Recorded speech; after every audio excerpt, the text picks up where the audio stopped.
everybody. My name is Matthew Tyler DeLeo, better known as SonicMTD, and welcome to We Need to Talk, the one podcast where I am forced to deal with my co-host, Wrath of Fire, every single fucking day till the end of time, or until I just decide, you know what, life isn't for me. That got really dark. But yeah, my name is Matthew Tyler DeLeo, and today we are joined by a brand new guest. We are joined, of course, by the wonderful, the talented, and the ever so British BipsyGG. Let me fade you in. Hey, Bipsy, how goes? Oh my god, so much praise. What the fuck? Are you sure about all those words? Am I allowed to Also, the flattest of the flat. That's because not, she's 2D. fuck off? That's not nice to say. Because she's 2D. If you really wanted to strike a nerve, you would call her short. But she is. It's good to have you here. I don't know. How much research did you do? I did. How much research have you done for this? I have. I'm one week of not coming research. to be bullied. I I have. get We got that a in bully the her. daily. I have Big watched old bully. a decent amount of streams. I have checked your Twitter profile. I have done some back checking and background research. Don't worry, this isn't a gotcha type of situation. The thing is that Okay. I did a podcast many years ago, and it was very apparent that the host did no research whatsoever. Like, didn't even Google me. And I'm like, all right, if I ever do this, I need to change that immediately, because there's nothing more disrespectful than having someone in and like them not knowing anything about you. Yeah. So I am aware of you. Wrath is aware of you. But for the people that aren't familiar with your content, could you pitch yourself to the audience? What exactly is Yeah. BipsyGG? us I'm of the bit. I'm a variety VTuber. I call myself a head empty dumbass British boy VTuber. Because I say a lot of things without really thinking. I'm not really a character as such. I'm literally just me. I just use a 2D model, soon to be 3D model, to front face myself. But I'm just me. I'm just kind of a silly little guy on the internet who just really enjoys playing games and talking to people. Because as we know, there are no women on the internet, apparently. There's not. I've looked. I've tried for years, and I can't find them.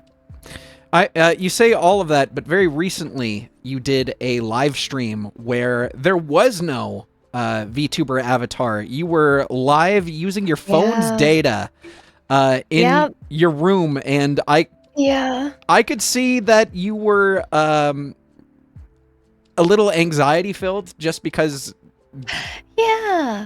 being a VTuber is like wearing an extra layer of protection, sort of like a cape to some degree.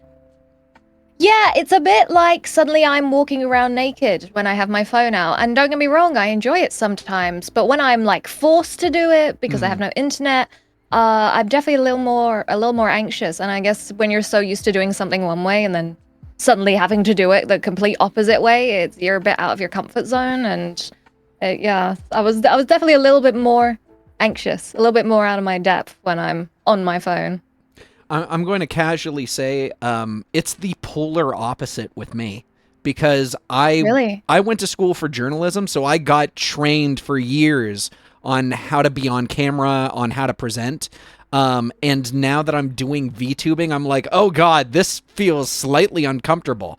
But I am starting to learn, and I am very much starting to enjoy being a VTuber. It's just, once again, getting used to, okay, I've got a basic ass thing that I made in Vroid. Now I need to think about, hey, do I actually want to commit and spend a boatload of money to get, an artist, and then a rigger, and then going from, like small independent stuff to more bigger and grandiose stuff.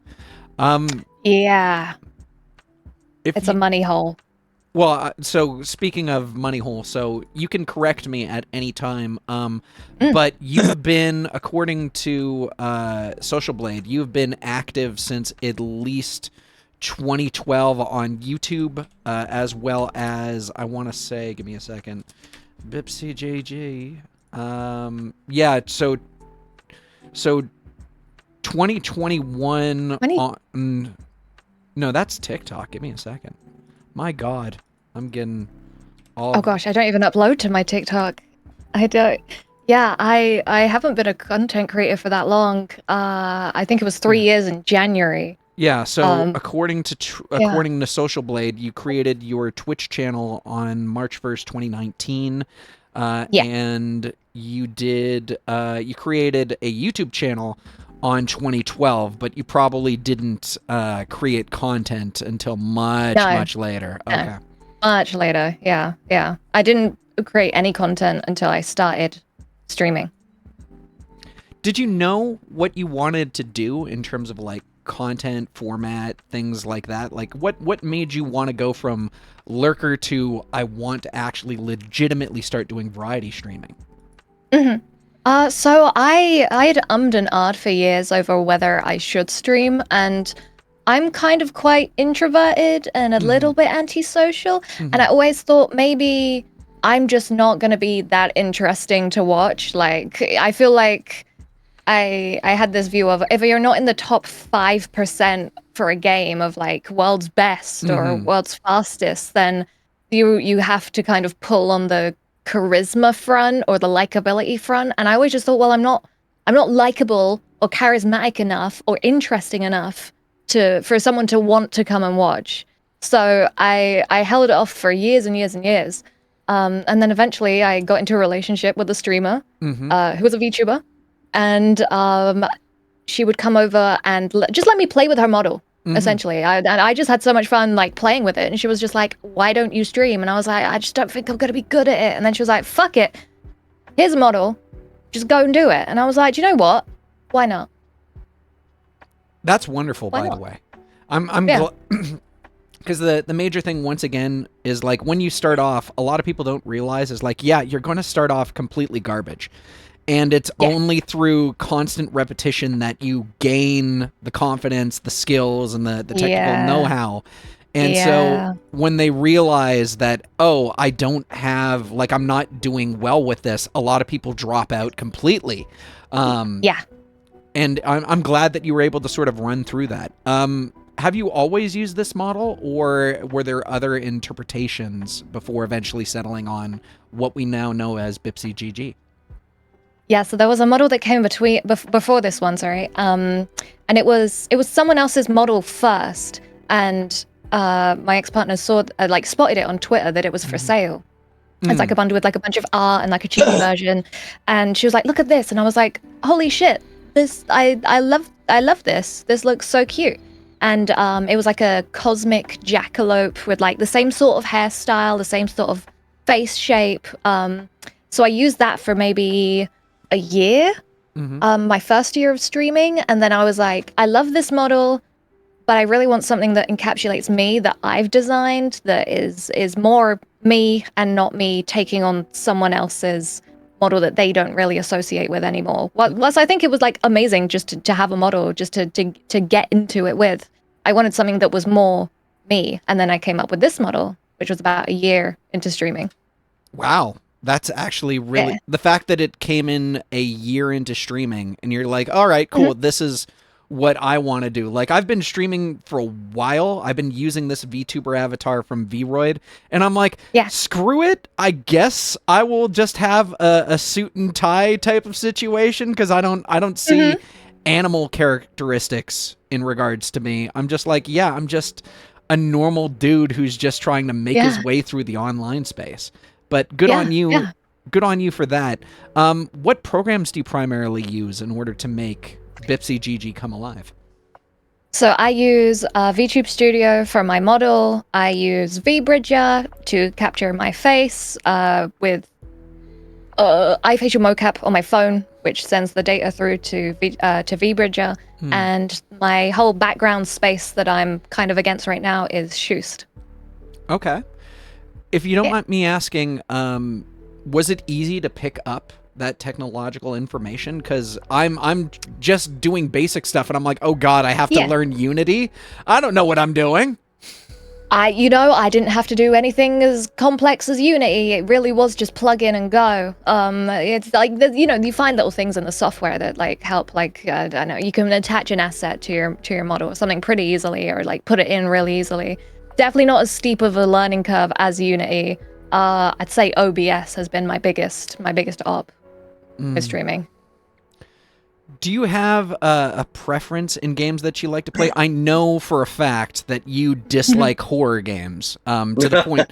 I have a love-hate with horror games. I really enjoy horror as a genre. I like horror a lot. I'm just a fucking pussy. I really struggle to not pussy out on it. So I would say my favorite genres are like simulators. Sorry, someone just walked into my room and I got completely distracted. Hello, random person. Like FPS. Distracted. Say hi to your mom for me. Hi, mom. She's gone now. Simulators. I love like especially driving simulators. That's a lot of fun. Didn't you play like a truck driving simulator not too long ago, like a lorry driver? Yeah, I think that's how I built most of my audience. Is in the at least in the beginning was playing Euro Truck. I don't even know what to say in regards to that. Did you like the idea? Yeah, the idea behind, hey, let's play the newest game, and oh, I want to be a lorry driver, so yeah, let's just make that happen. I knew that I wanted to play it because it looked fun. Again, I love simulators, even the most boring ones. And I thought, I think I asked my chat, I was like, hey, I want to play this game. Is it worth me buying a wheel with the pedals? Because I would really want to play it with the wheels and the pedals. Yeah. Immersion. And they said, yeah. And I said, okay. And then I think I streamed it every day for like 6 months. Yeah, I remember that. Like every time you would pop up on my feed, I was like, oh, she's still playing the truck driving. Still delivering. Yeah. I was like, oh my god. It's just really fun. Was there like a reward behind playing games like Euro Simulator? Because for me, like, it's all about, if I'm playing a game like a simulator, it would be like, hey, you've gained materials or resources that you can use to upgrade your rig. Well, yeah, I mean, you earn money for your trips, but sometimes there's like a bump in the road that makes my truck land sideways. So I ended up losing a lot of money in the game, actually. More money than I was gaining. Oh, no. For the most part. And I think that's what a lot of people liked, was that I don't have a driver's license. Oh. I think people liked that part. So that explains a lot, but I'm let's just say it would be safer to be inside the truck with Bipsy than outside. I mean, I don't know what you mean. You say that, but with all due respect, if playing Euro Truck Simulator actually leads to Bipsy getting a driver's license, like, congratulations, dev team. Well, yeah, if I've driven a truck, surely I can drive a car now. Like, it's got to be so simple in comparison, right? Absolutely. Well, you have to get familiar with the sightlines, because you can learn the theory behind driving, but like every vehicle that you drive handles a little bit differently. And it's only something that through constant repetition, like when I got my first car, my parents looked at me and said, hey, Matt, don't buy anything good. And I'm like, excuse me? And they're like, you're going to scuff it. You're going to possibly get into an accident or two. It's going to take time for you to build the skill set needed to properly drive and reverse into parking lots and things like that. Fuck. Yeah. Yeah. So like my first vehicle was like a 2009 Hyundai Sonata, which absolutely was dog shit in the middle of winter. Like, will it stop when you're on a hill? Who knows? Who knows? The fuck knows? Just pray that you don't have another car in front of you. And also, for me, and I know nothing about cars. So you say all these words, and I'm like, I just know if it's a red car or a blue car. I don't know what makes a car good. I just know so they come in different colors. My first car was a hand-me-down from my dad's side. It was a Chevrolet S10 stick shift. So I had to learn how to drive stick shift. Is that not a thing that commonly happens in Canada land? Primarily not. Both No, America... not in America land either. Yeah. Primarily both Canada and the US use automatic transmission. And basically, instead of shifting gears, you would just put it in drive and it will do all the shifting for you automatically. Whereas if you were driving a manual transmission, you'd put it into first gear and you'd go maybe about 20 kilometers. 20 kilometers. See, and then I know stick shift. I can do that. I took driving lessons. Although not everyone can do stick shift. I can do stick shift, but one of the odd things that happens when I've driven stick shift, every once in a blue moon, I will get motion sickness, which is odd. Because, I'm like, how does driving manual compared to automatic? Why am I getting motion sick driving manual transmission as opposed to automatic? That I will not know. That makes Are you doing it while you're currently looking at the road, or are you kind of looking at the gear shift and the clutch? I'm looking at the road, right? Like, because you don't want to... Maybe that's why. Maybe that's why, because your eyes are picking up motion somewhere else. Possibly, because you don't want to be looking at the clutch when you are shifting, because what if the car in front of you starts slamming on the brakes or something else happens? And you have to look at the shifter, because you can feel which gear it's in. Like, what's the left and the middle and the right. Mm-hmm. For me, I always do like a quick look, because for my truck that had that I had to shift, putting in the first and second gear was like very close to one another, and I had to make sure that it's in second. Okay, now it's in third. All right, now I'm good. Now I can do the rest without looking.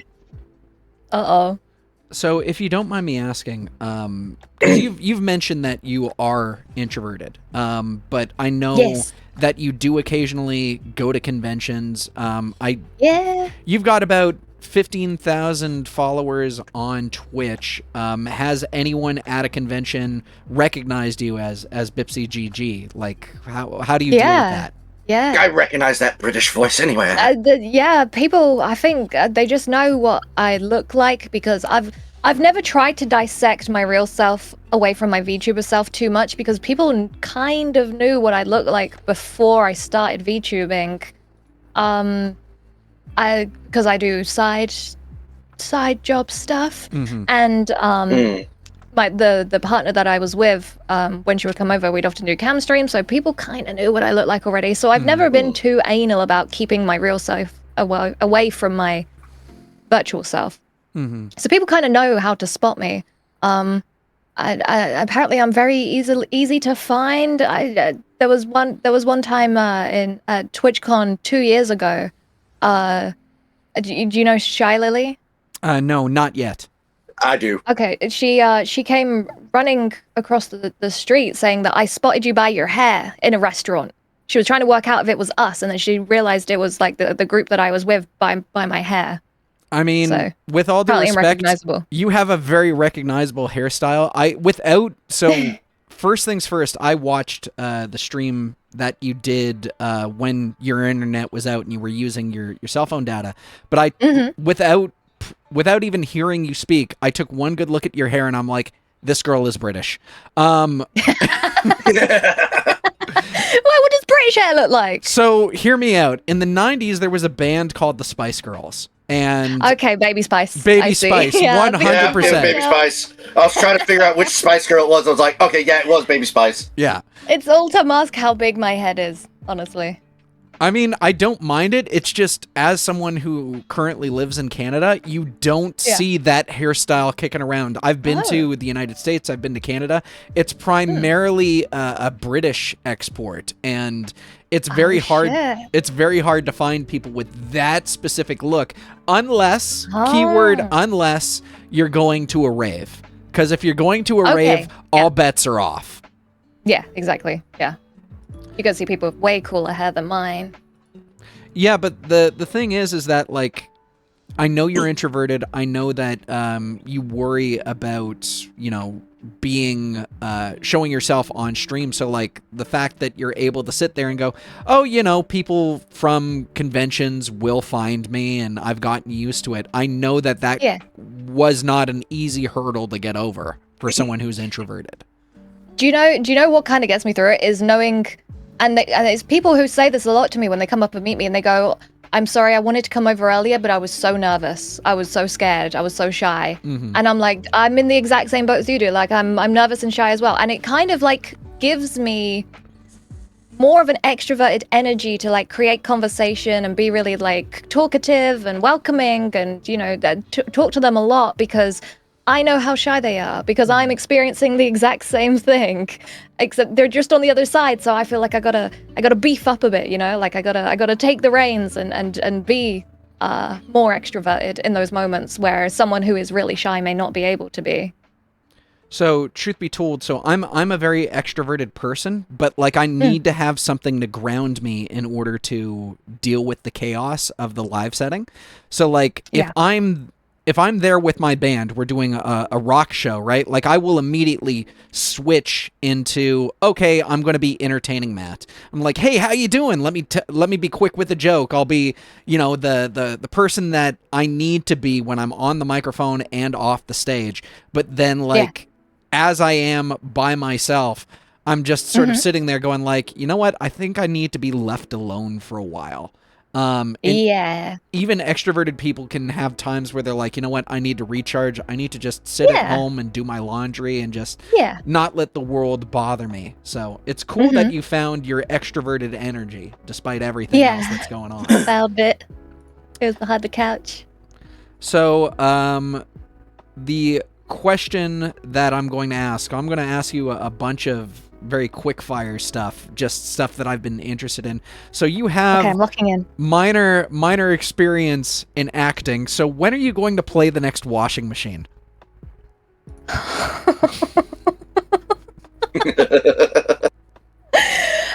The next time I'm in a school play that is on the year that is not doing their Christian nativity scene, I guess. You were both a washing machine and a caveman out of everything that's there, and the entire time on separate years. I was able to use my skill set of acting across multiple years. So the thing is that I went to Catholic school throughout like grade school and high school. I was in a family that moved around a lot, so I was never in one place for too many years. I would spend like a couple years on one side of the country and then a few years on the other, and then go back and forth and back and forth and back and forth. But like I can't remember, outside of like being a wee little grade schooler, I can't remember there actually being like a Christian play that my schools did. Like we did The Crucible, we did Little Shop of Horrors and things like that, but we would never... Is a Little Shop of Horrors Christian? No, it's not Christian.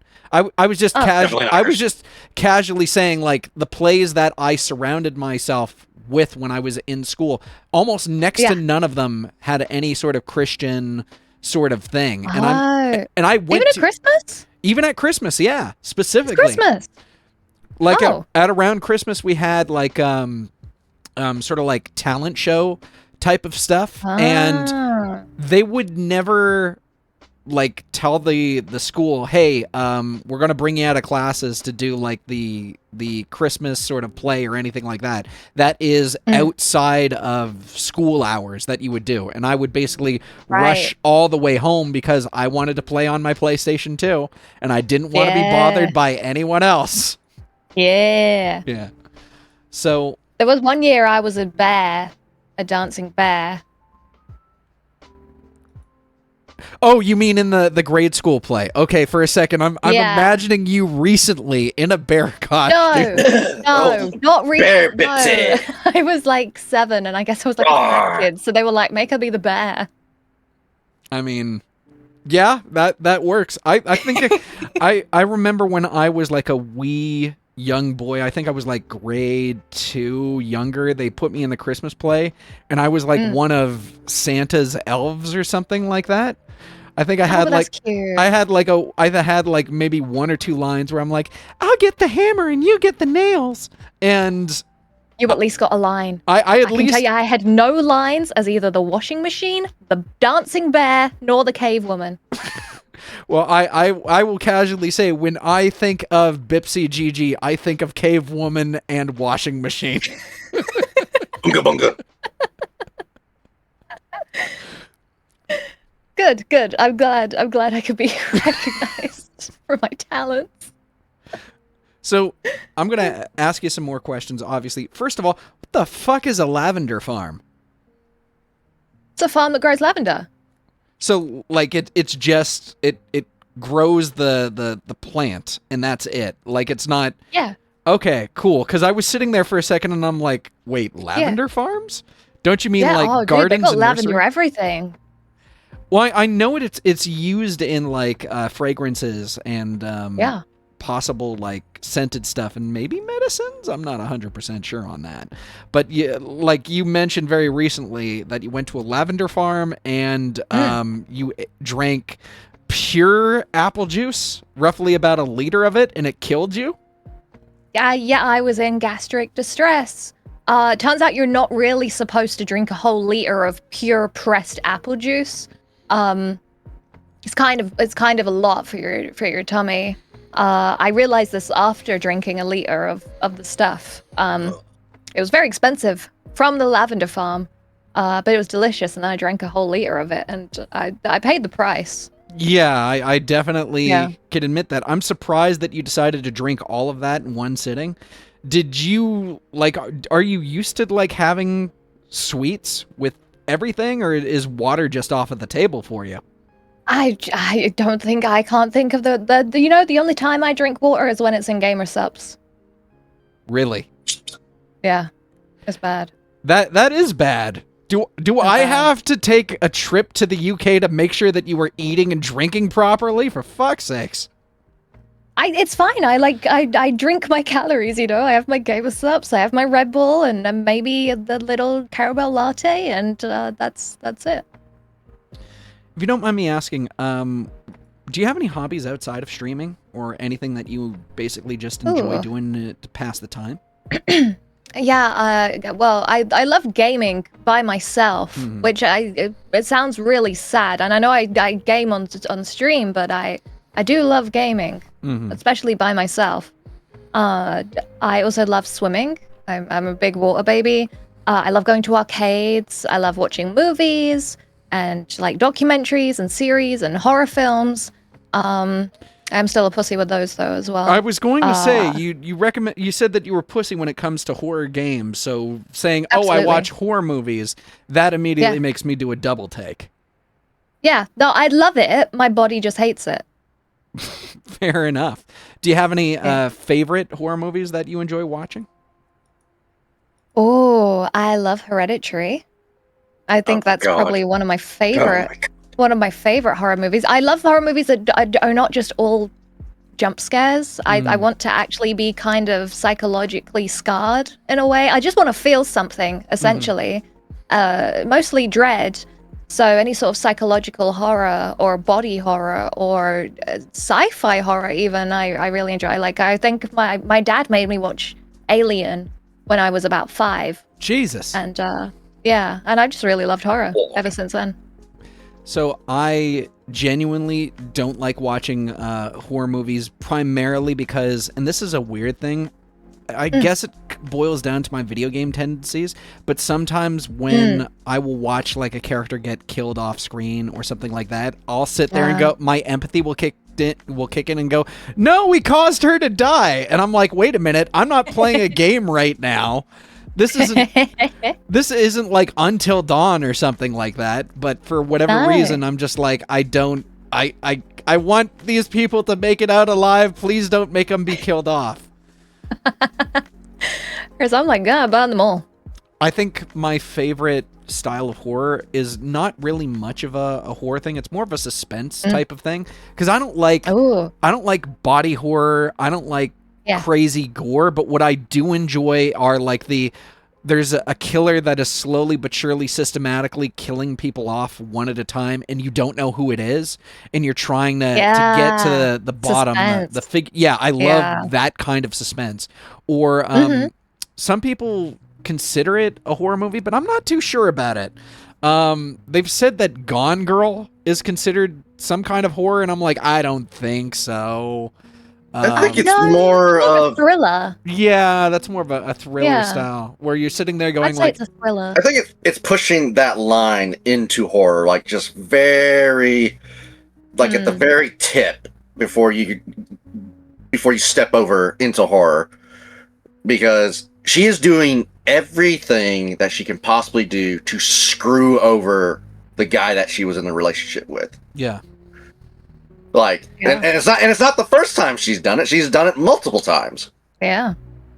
So I'm like, you went from accusing this other dude to now faking your death, hiding out in some weird motel so that he can go to jail. So what's your end game here? You're just going to pretend to be a different person for the rest of your life, or what? What is the end game here? The major issue is that implies that the writer had a plan. Because as I was watching Gone Girl, it became very apparent. I'm like, oh, the writer did not think about how all of this should end. They're just like, oh, what if this happens? And then what if this happens? And what because she gets recognized What and if basically the girl is gone? Yeah. Because she gets recognized and then she gets basically blackmailed essentially by these random folk. So she's like, great, I have to come back and be alive and pretend nothing happened. So I'm like, Stranger things have happened. Yeah. I mean, like, when I first watched it, I thought it was a cool movie. When I watched it the second time, I was like, okay, so what's her actual end game again? So she's just gonna hide out for the rest of her life just to screw over this guy? Or is she gonna wait till he gets arrested, serve a couple of years, and just pop back and it's like, oh yeah, I was just out getting coffee or some shit. People say Michael Jackson did that though. They say he's alive somewhere. Yeah. And now some doctors in prison. They've been saying that about Elvis Presley for years. Or secretly, the Paul McCartney that we know isn't actually Paul McCartney, and the clues are left in the Beatles' Abbey Road because Paul is the only one walking across the street not wearing shoes, which implies that he's secretly dead in the ground. And I'm like, you've got way too much fucking time on your hands, brother. People said that about Avril Lavigne as well. They're like, no, it's like her like body double or something like that. It's like, nah, she just isn't like emo anymore. I think what a lot of people are doing are trying to equate it just so that way they can justify the fact that Avril went out with the lead singer of Nickelback. And they're just like, no, she used to, she give me the Let Go version of Avril Lavigne. Give me her debut album version, not the I Don't Like Your Girlfriend version. And I'm like, dude, she's just a scene kid. She's a scene kid who globbed on to different things and then just jumped from that point on. She's just a girl trying to find herself. I don't know. Nothing wrong with wanting to reinvent yourself. The reason why I asked about your hobby is because I don't know if this was something that your chat brought up to you or you mentioned, but are you passionate about Gunpla or anything, or was it just like a subscriber or viewer who brought that up to you? I'd been wanting to do it for years and years. And I always thought, it looks very small and intricate, and maybe I just wouldn't be very good at it. So I started off with, Lego, and I enjoyed Lego a lot. And then someone was like, fuck it, let's go for Gunpla. So they sent me a Gunpla model, and then I built one, and I was like, holy shit, I need about 50 more of these right now. Now, I've never been into Gunpla, but...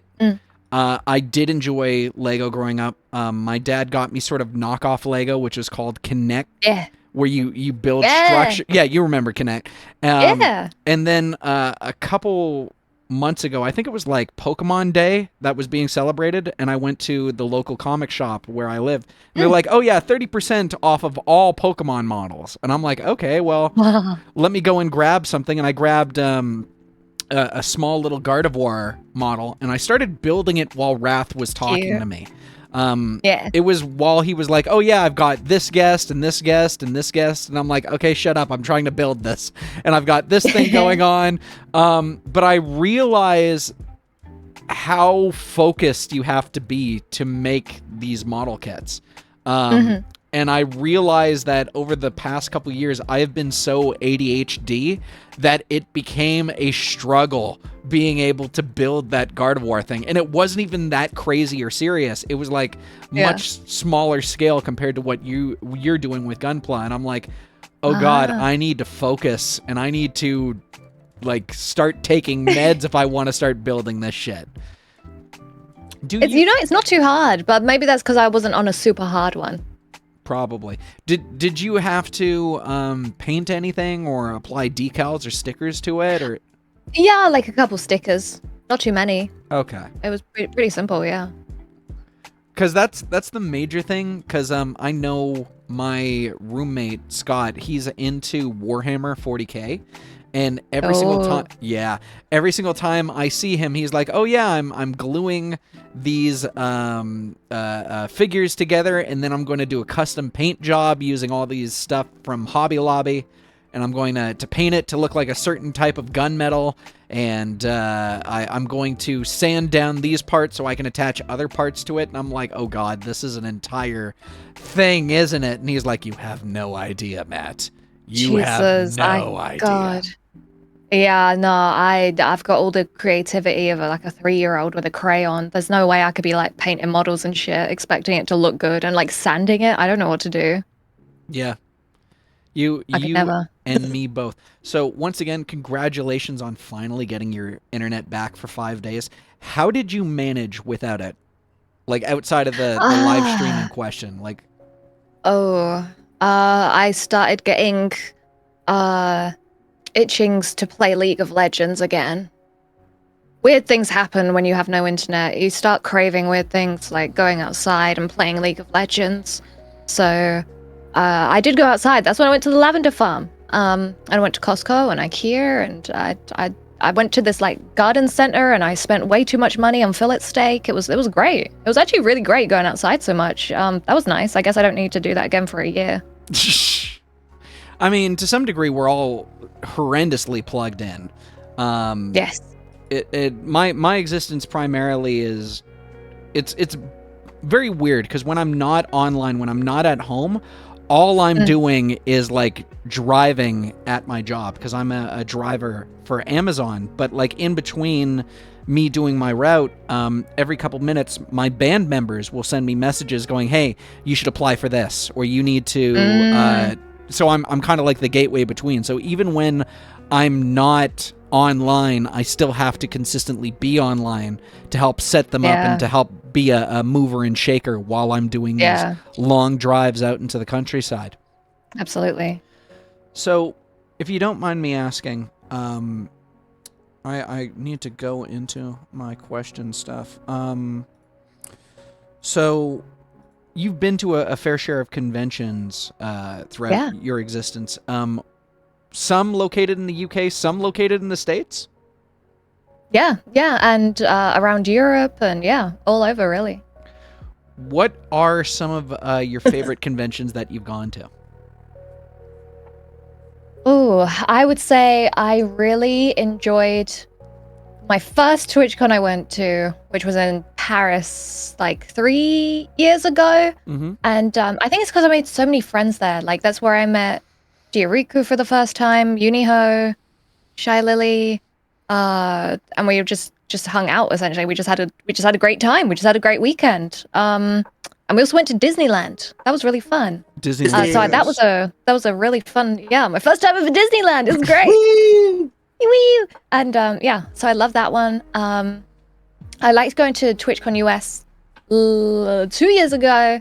But I think that's just for the California sun. I think we're just so deprived of sunlight in the UK. It was just really, really nice to be in the sun.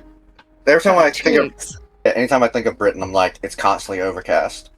They get no sunlight. You know what? I'm looking out my window right now. It is. It's constantly overcast. It's constantly gray. It's constantly wet. It's constantly raining. Well, there is a thing where if you don't like the weather, wait 5 minutes and it will be different. That's what we have. We have like kind of like bipolar weather. And I before streaming, I used to go to Comic-Con a lot. So I used to enjoy Comic-Con a lot as well. I can't pinpoint a specific one, but they were fun because I used to cosplay a lot. Of course, I know that you, whenever you come to America, you're like, "Where's the McGriddles? I need a McGriddle." I do. I need a McGriddle. I need a 7-Eleven Slurpee, and I need the Cantina chicken quesadilla from Taco Bell. Because apparently they don't do McGriddles in Britain. No, they didn't. They had them here for like a month last month, but they're gone now. Which is kind of odd for me because, like, once again, I've seen British fast food, and I'm looking at it going like, this is McDonald's adjacent. Like, I'm seeing little children walk out with like sausage rolls, and I'm like, cool. It's pretty much the same thing as like Canada and the US. Just throw honey on it. Like, take the roll part and make it sweet, and then that's pretty much the equivalent of like a sausage McGriddle. That and like add egg to it as well. You know, I wouldn't equate Greg's sausage rolls to fast food. I guess I would equate it more to like a Starbucks. You know how some people just really love a Starbucks or like a Tim Hortons or something? Yep. The love for a Greg's is like a love for a Starbucks. What would be your favorite foods? Like, if you were to, like, you're sitting there going, I'm starving, but money is no object. Let's go. What would you... Like I'm on death row.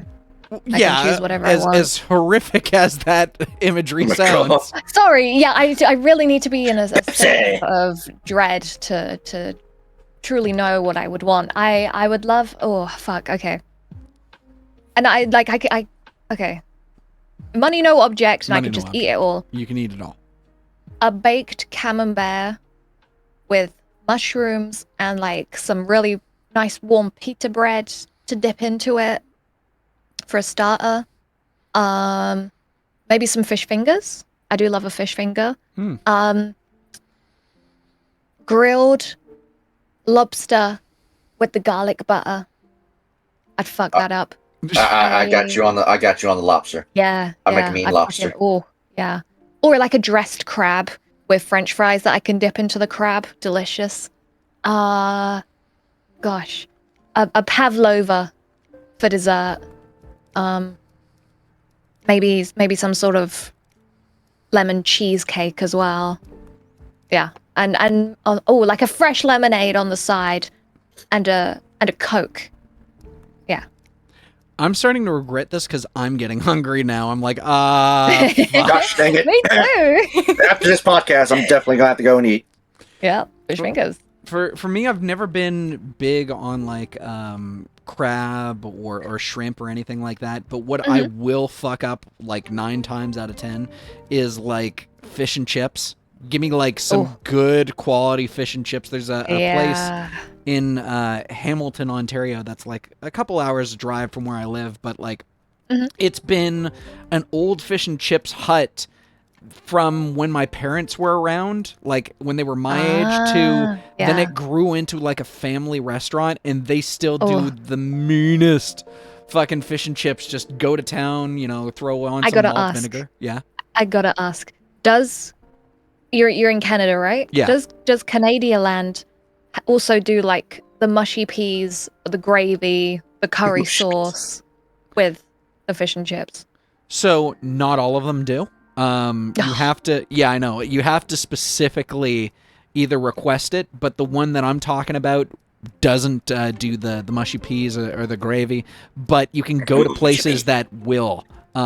Usually they're British themed, right? Like you can tell outside where it's just like, oh yeah, authentic British experience. And I'm like, okay, well, first of all, everything here isn't boiled to the point where I can't taste anything. So this isn't authentic British. We don't boil everything. You have jellied eels. We do not eat that. No one eats that. I have seen jellied eels pop up so many times. No, it's like a novelty. No one actually eats it. My grandma, rest her soul, she pretty much, like, the one thing that I loved my grandma very much. She was an awesome grandma, but I hated eating at her place because every single time she would make like either turkey or chicken, and there wouldn't really be any kind of seasoning on it.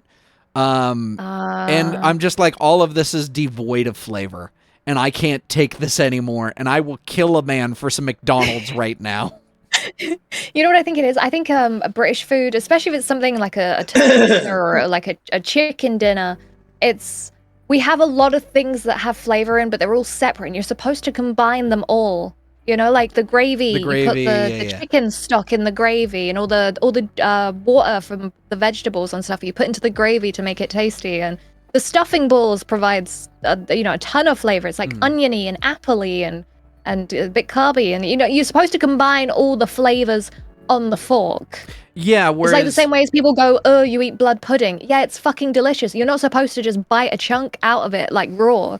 You're supposed to put a little bit on your fork with the beans, with the toast, with the sausage, with the grilled onion. It's all supposed to go on the fork to like add all the flavors together. Gotcha. Whereas with what I'm primarily used to is you immediately add it all together. Like, so it's like, oh, if you're just having, like, for example, I'm making chicken, right? Cool. I'm going to take the chicken breast. I'm going to marinate it, overnight. Yeah. Add some breadcrumbs if I want to, or anything kind of razzle-dazzle, and cook it as is and serve it as is without adding anything. Like, normally I'll segregate parts of my meal because I just want to focus on this thing. But you're saying, no, you have to add it all together and do stuff. So that's kind of what throws me off, probably.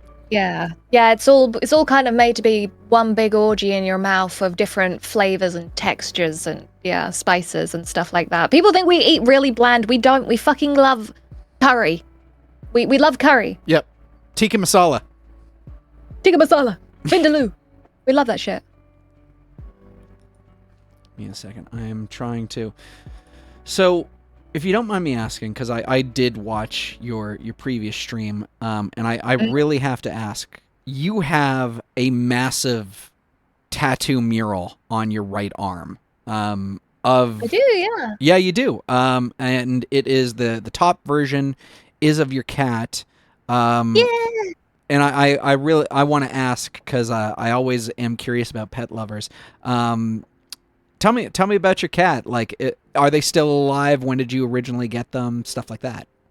No, he died last year. Oh, unfortunately. I'm so sorry for that. No, please. I love talking about him. His name was Reggie, or Mr. Wedges, as I often called him. He was a British short hair, and I got him about 8 years ago, maybe 9 years ago, like this year. And he was like my therapy cat. And I loved him. He was so silly. He got hit by a car when he was about a year old, so his jaw was always a little bit wonky, and I loved it because he was just my little baby. And he was a great cat, truly great. Unfortunately, he passed away last year for unknown reasons outside. We just found him, unfortunately. But it's really sweet. Like, I have a little urn with his ashes in, and I got a little the ceramic thing with his paw print put in, and I got this tattoo a couple years ago, and I'm really glad that I got it because I loved that cat, and I admittedly am getting a new cat in about 3 weeks. I say all of this because I know for a fact that Wrath is a huge cat person as well. Oh yeah. There was a very brief period where there was a stray who wandered into his place and just started living there, and you would like notice in the background, like sometimes we'd be having a chat and he'd basically go, "Hey, Sammy," and I'm like, okay, he's talking to the cat that he's got. All right, cool. And she has left me apparently. I mean, where'd she go? I don't know. I went on vacation, left a lot of food out, had my neighbor, refill the bowl, and she's not here. Straight up fucking left me. Cats are aloof though. They just be going off doing things sometimes. Like even Reggie, who was primarily an indoor cat, would just fuck off for like 3 days sometimes, and then come back like nothing changed. It's been 2 weeks, so I think she's either someone has picked her up or she has gone somewhere else. She's wandering. She's on an adventure.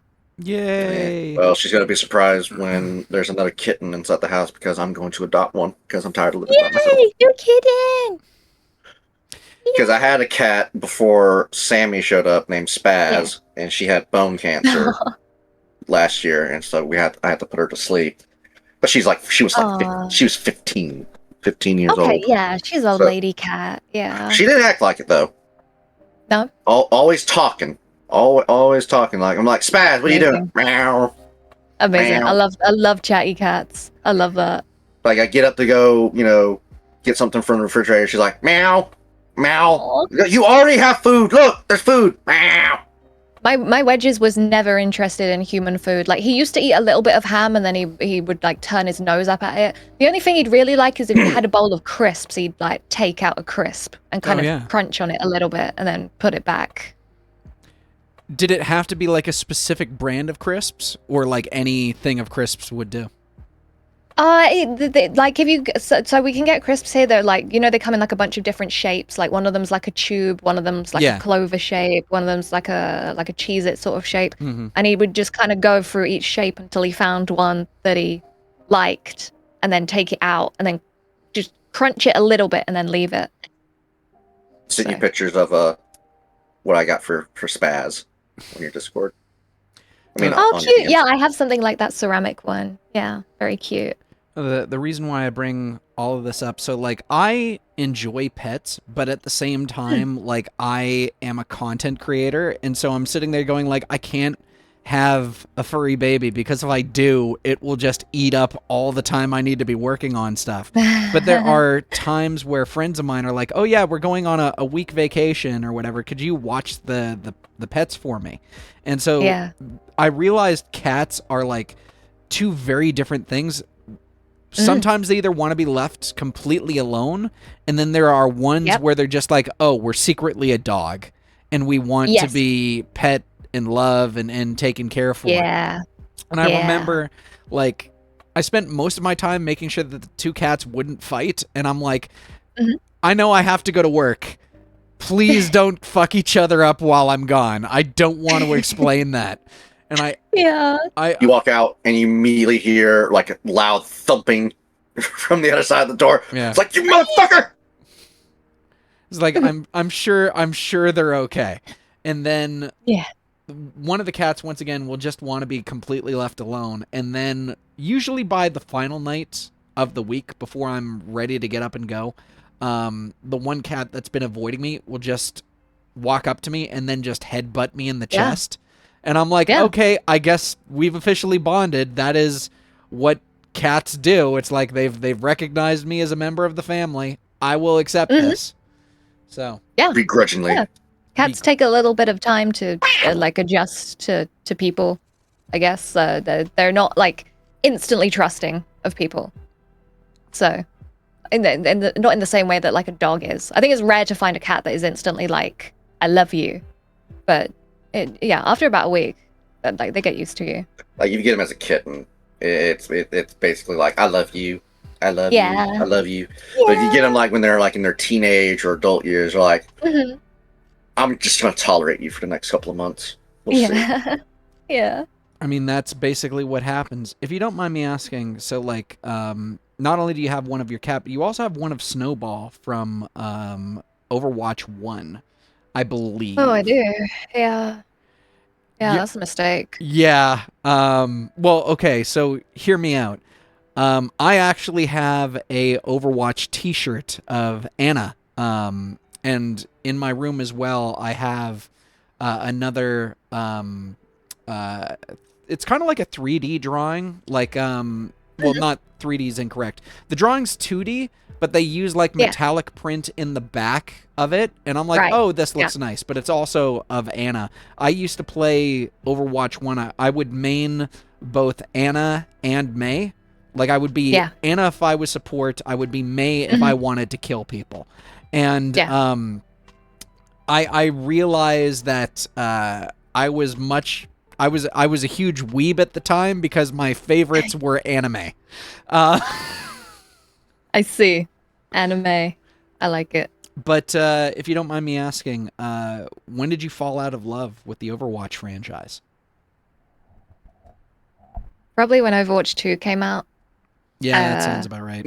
Like, I was like, oh, wow, I get to lose all my cool skins. That's great.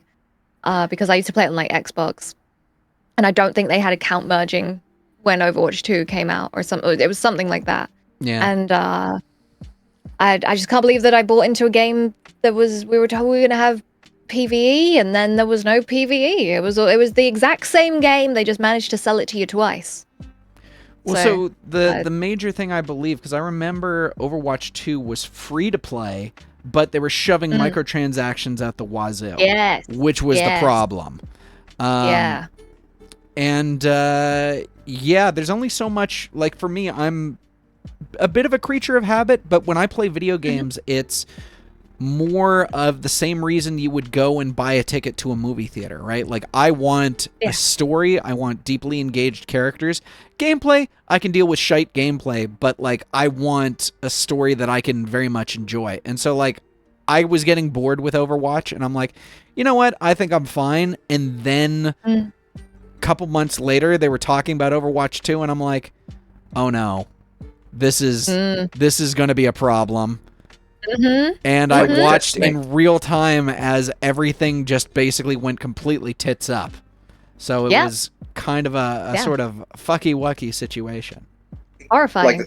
Like, can we not just change the titles of Overwatch 1 to Overwatch 2 just with an update? Can we not do that? Come on, guys.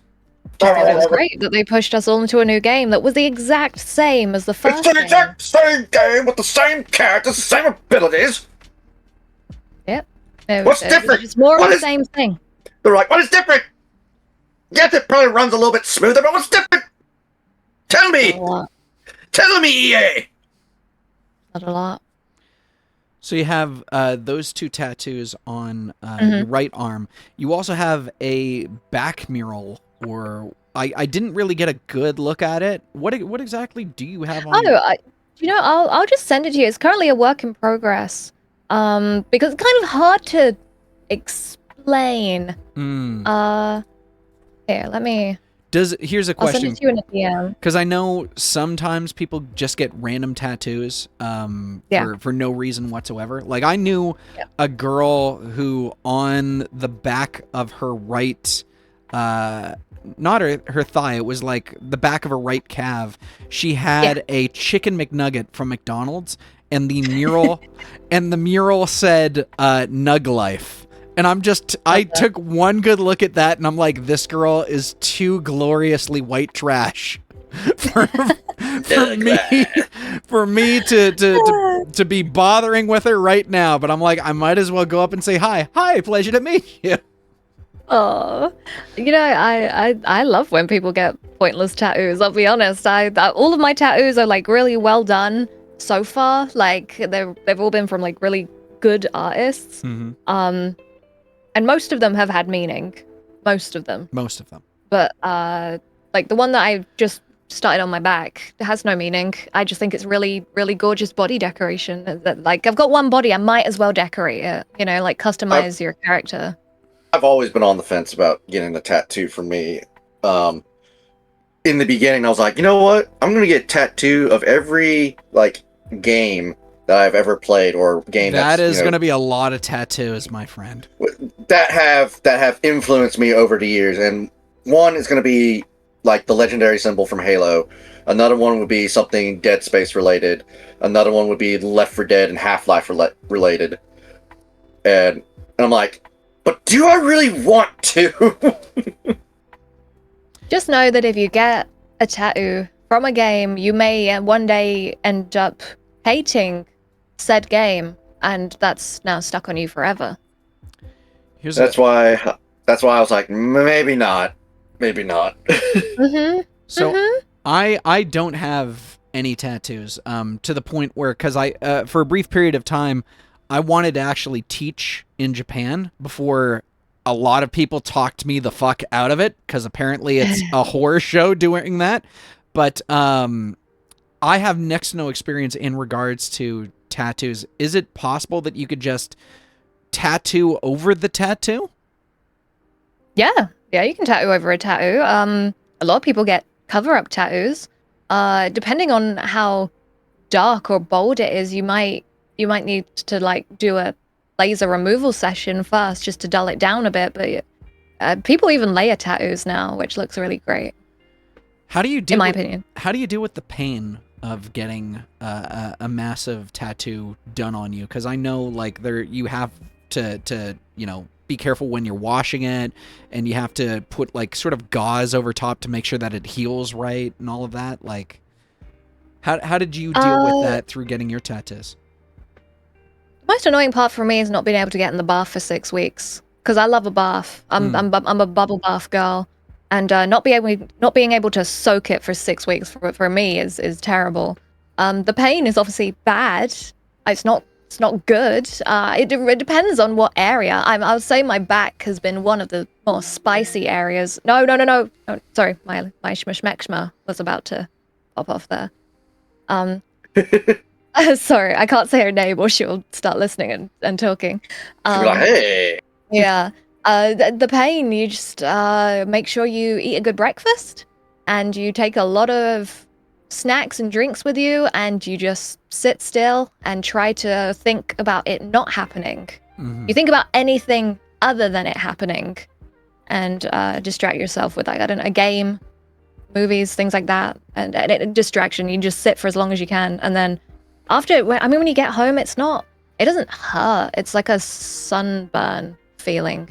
You feel, I hate that feels feeling. like sunburn. Yeah. I think it determines. And then you just be really careful washing it. Yeah. I think it determines where specifically you have it on your body, because some certain points will have higher pain tolerance than others. Yeah. I say this as someone who has seen someone cry like a little girl getting like tattoos done on their fingers, and I'm looking at it going like, why are you doing finger tattoos? And I can confirm it fucking hurts. It fucking hurts. Because no one realizes how sensitive the fingers are. Sorry? Like, no one realizes how sensitive the fingers are. Yeah, well, your fingers have to be full of nerve endings because you're using them all the time. You have to know if you're touching something that's too hot or too cold, just like, yeah, or painful, you know? Like, it makes sense to have so many nerves there. Same in as in your feet. But man, it fucking sucks. Fingers suck. What about getting piercings as opposed to tattoos? Because I know for a fact that you have a piercing on your nose and yeah, I have a piercing on my nose. Some in your ears. Above my lip. My ears are both stretched. I have my tongue pierced. Piercings, they vary. It depends what you're getting pierced. Some things hurt more than you expect, and some things hurt way less. Like my tongue hurt way less. My nipples hurt way more. Way more than I expected. Dear God, I met God himself when I was laid there getting that done. Jesus. And, Jesus almighty! Yeah, no, I saw him, really. He was like good. I felt like I was ascending to heaven in a really bad way, not in such a pleasurable way, in a I might die right now way. And he was like, girl, you're gonna look so awesome with that. Just yeah, he was like, yeah. But like, I took them out for surgery and they healed up, and I was like, I can remember the pain too well to go back and get it redone. Like, I'm not brave enough to face that again. At all. I'm curious about going through airport securities with like piercings and all of that. Like, does that set it off? What did you have to do during that situation? No, I've never had them set off airport security. And like, I guess a lot of them now, you know, they do those full body scanners where you stand with your hands up. Like, that's what they do over at least the airport that I normally go through, and the Atlanta airport. I don't know about the others. So they can just see that it looks like a piercing, and then they just know it's a piercing. I think it depends, like, if it's like crumpled up behind like some, like, I guess clothing, because I used to carry like a good handful of eyeglass wipes in my back pocket.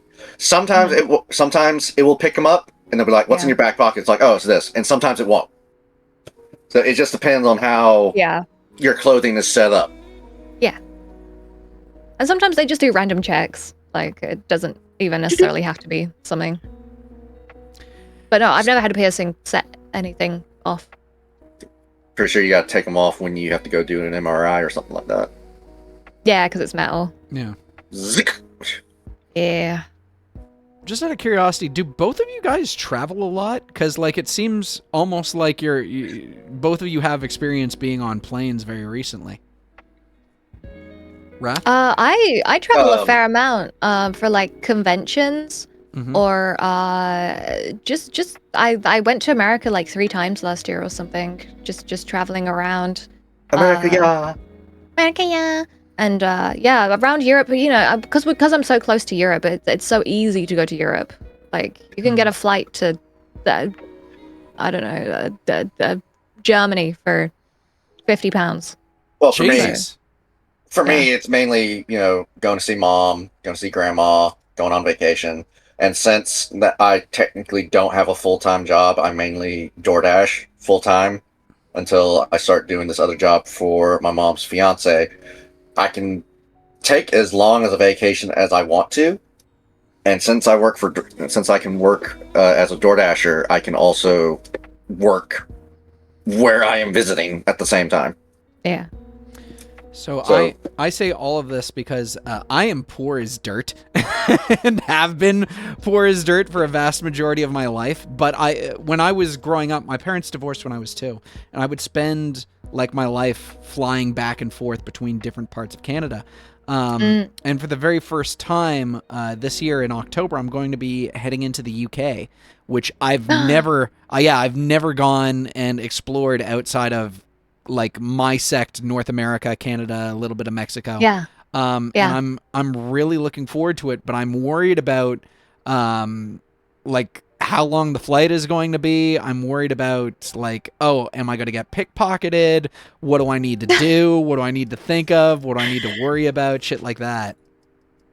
I mean, I guess Canada, as far as I know, doesn't have very high crime rates, right? Like people are pretty chill in Canada. I'm not saying that doesn't happen. I know that one guy ate that guy's eyeballs or something on a bus.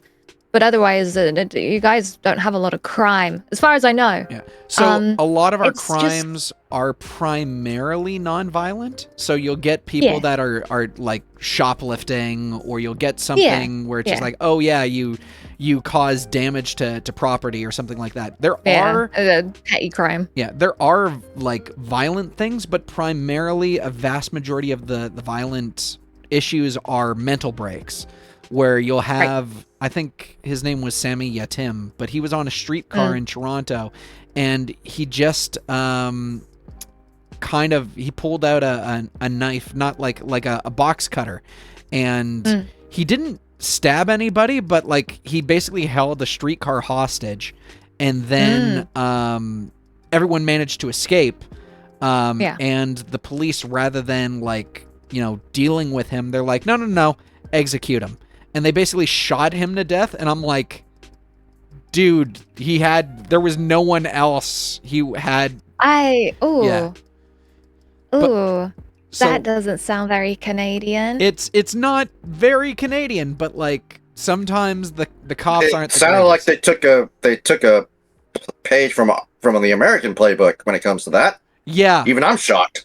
There are once again times where I don't trust cops, because once again, they're not the biggest pillars of society. They are trained in de-escalation, which separates us from American cops primarily. Their first thing is, hey, unless you want to start writing out a fuck ton of paperwork, don't pull your sidearm, period.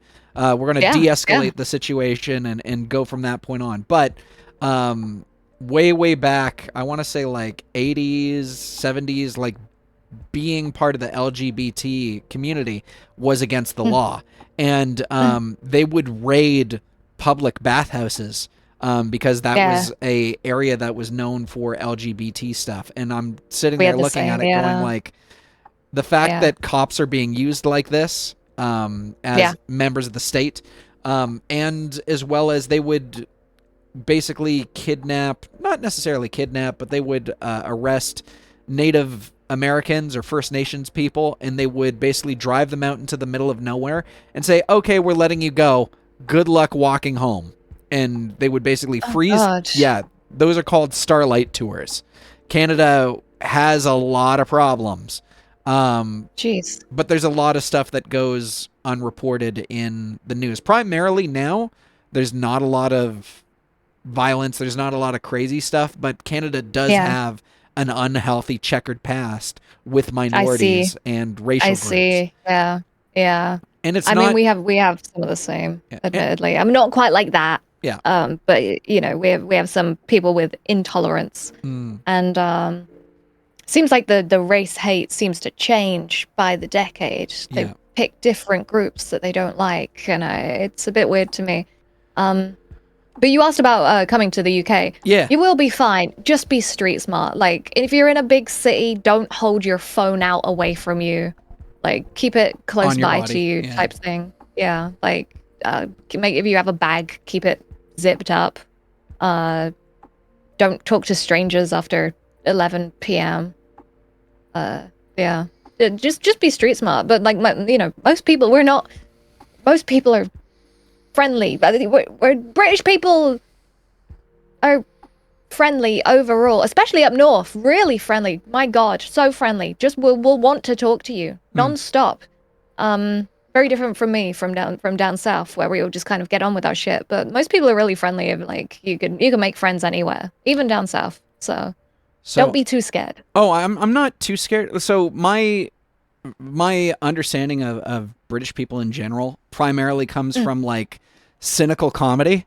So there's the sense of, it's like, oh yeah, we're dealing with shit, but we're just kind of making our way through it. We don't want to be the heroes. We would much rather be like the side character. It's kind of like how Seinfeld would never work in the UK, and how the version of Michael Scott from The Office would not work in the UK, as opposed to the character that they brought originally from that series to America. Yeah. I do want to casually ask, so I'm going to be going to the UK for the first time ever in my life. What are some recommendations that you have that people from outside should experience or should go and see when they're there to get a good, like, UK experience? Okay. Do you like city stuff, or do you like nature stuff? Do you like history stuff? Like, is there something to the UK that you're coming for? Is it just for anything? So like, are you open to anything? I'm a city guy. I love live music, but I also am fascinated about history. Okay, that's fine. That's great. We got a lot of very historical cities.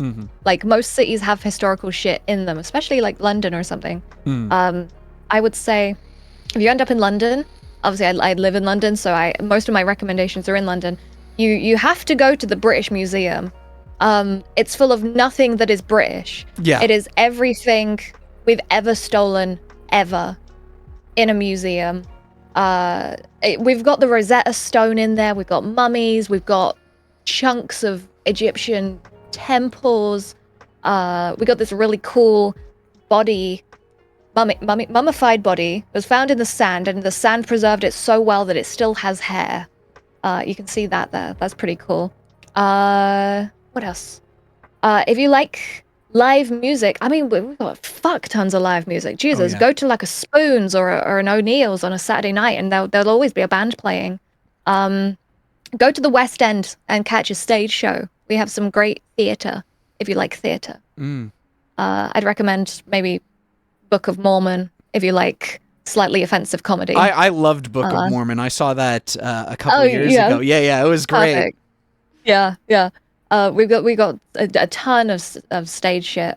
I would recommend, if you like more historic shit as well, go. We've got so many castles. Jesus Christ, you can't move for castles in the UK. We've got like 1,000 or something. 1,000 castles in this tiny little block of land. Go to one of those, or like an old manor house. They usually have nice tea rooms in as well, so you can get a really nice cup of tea and slice of cake, if you like that sort of thing. I'd recommend the city of Bath. It's a very beautiful historic town.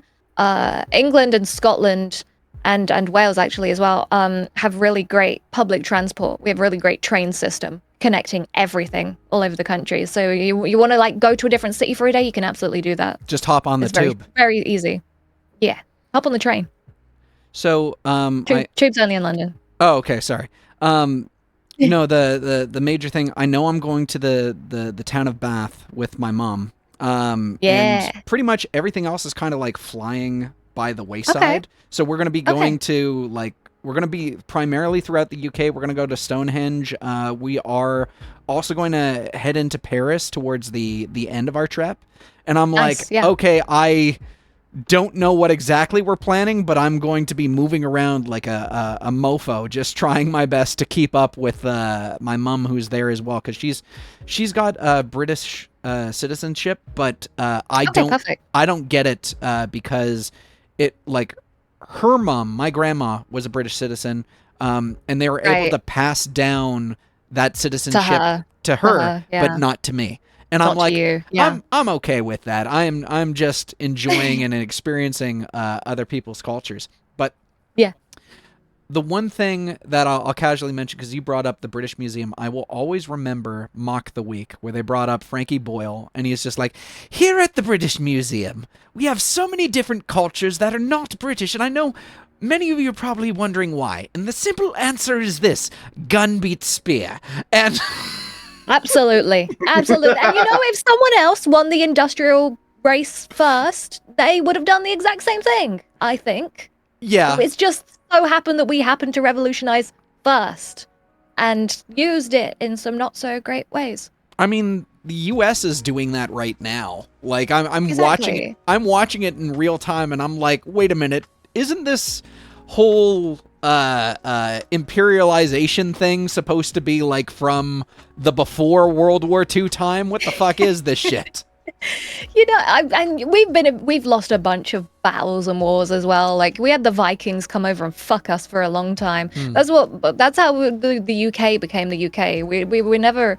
England was not England before the Vikings. England was like a bunch of tiny little kingdoms that were all separate little things just on this one little island, and we all kind of got our shit together when the Vikings came over and really, really fucked us up. And the Romans came over, they've invaded us, the Saxons. We've had everyone come over and take over us. So we had to go at it for a little bit, and it just turns out that we were really good at it. And I guess now it's America's turn. Unfortunately. I hope that Canada leaves the fuck out of international conflicts, because that is not our bag. We do too. That is not something that we want to get involved in. The last conflict that we primarily did was we joined the UK and the rest of NATO in the war in Iraq, and that was not worth it for anyone involved. So no, everyone lost. It's surprising that everyone loses in war. Right? Yep. Okay, good night, everybody. Like we should all just sit down and talk. There is no talking. No, but one of the things I am looking forward to, because I'm a musician. At the same time I started, making content on YouTube, I also started, like playing live music, and I have this huge appreciation for British music, British rock, a lot of bands as well from like Scotland and Wales around. But like, I was walking into a lot of shows, and I mentioned earlier that I sang with a British accent because of bands like Pulp, Blur, Oasis, things like that. And so for me, I have this huge sort of fascination with British music, where it's like, hey, if you're a band that can go over to the UK and perform a show, and if they like you there, you have made it as a musician, in a sense of, because there are so many great bands that have come out of the UK scene. There's this one band that I absolutely love now. They're from Derbyshire, which is a weird name. They're called the Struts, and I absolutely love them. Like, have you listened to the Struts or anything like that? Like, what bands, what music do you enjoy? Yes. I don't think I've heard of the Struts. So actually, they're kind of like an in-between band, in a sense of, if you listen to Queen, you're gonna love the Struts. Because they have this huge sort of old school rock and roll feel, but their lead singer, Jesus fucking Christ, what a vocal talent. Hey, nice. Although there are times where I'll watch a music video and I'm like, that is a guy, right? That is a guy. Because he kind of looks a bit like Joan Jett, and I'm just sitting there going like, this is probably going to cause some confusion until you open your mouth. We've had a lot of androgynous looking musicians, from the days of David We've had a bunch of those, yeah. So, have you ever listened to a band called Keane? Sounds familiar. K-E-E-N? K-E-A-N-E. Okay, it's a British band. I would highly suggest them. They make some really good music. Keen rock band. Okay, cool. I am going to immediately listen to this after our show, and I will send you a message about how I feel about the music. Probably under 1,000 words. Probably. We'll see. Yes, and I will give you a whole list of songs that you have to listen to. So. Absolutely. So if you don't mind me asking, you've gone to conventions as an attendee. Have you gone as a guest or hosted a panel or did any kind of like convention presentations? And how did that feel? Yeah. I haven't done presentations. I've done quite a few meet and greets at cons. I went as a guest to Vexpo the past 2 years, and I think again this year. I've had meet and greets at all of them, and I think that's the only place for official meet and greets. I've had some unofficial ones that were a little nerve-wracking because they were unofficial and a lot of people. But yeah, it's surreal feeling to like. It's both really nice to be able to put a face to the name that I've seen pop up in chat so much, right? Like, it's really nice to meet viewers, and it's very surreal to be like, you want to talk to me, you enjoy talking to me. That's crazy because I'm just little old me. It doesn't make much sense to me. So it's definitely a surreal feeling overall, and I get a little bit nervous doing it, I'll be honest. But like, again, they're more nervous than I am, so I take the reins and give myself some confidence to do it. So it's surreal. It's surreal. So ultimately. I know that it is extremely nerve-wracking, but not.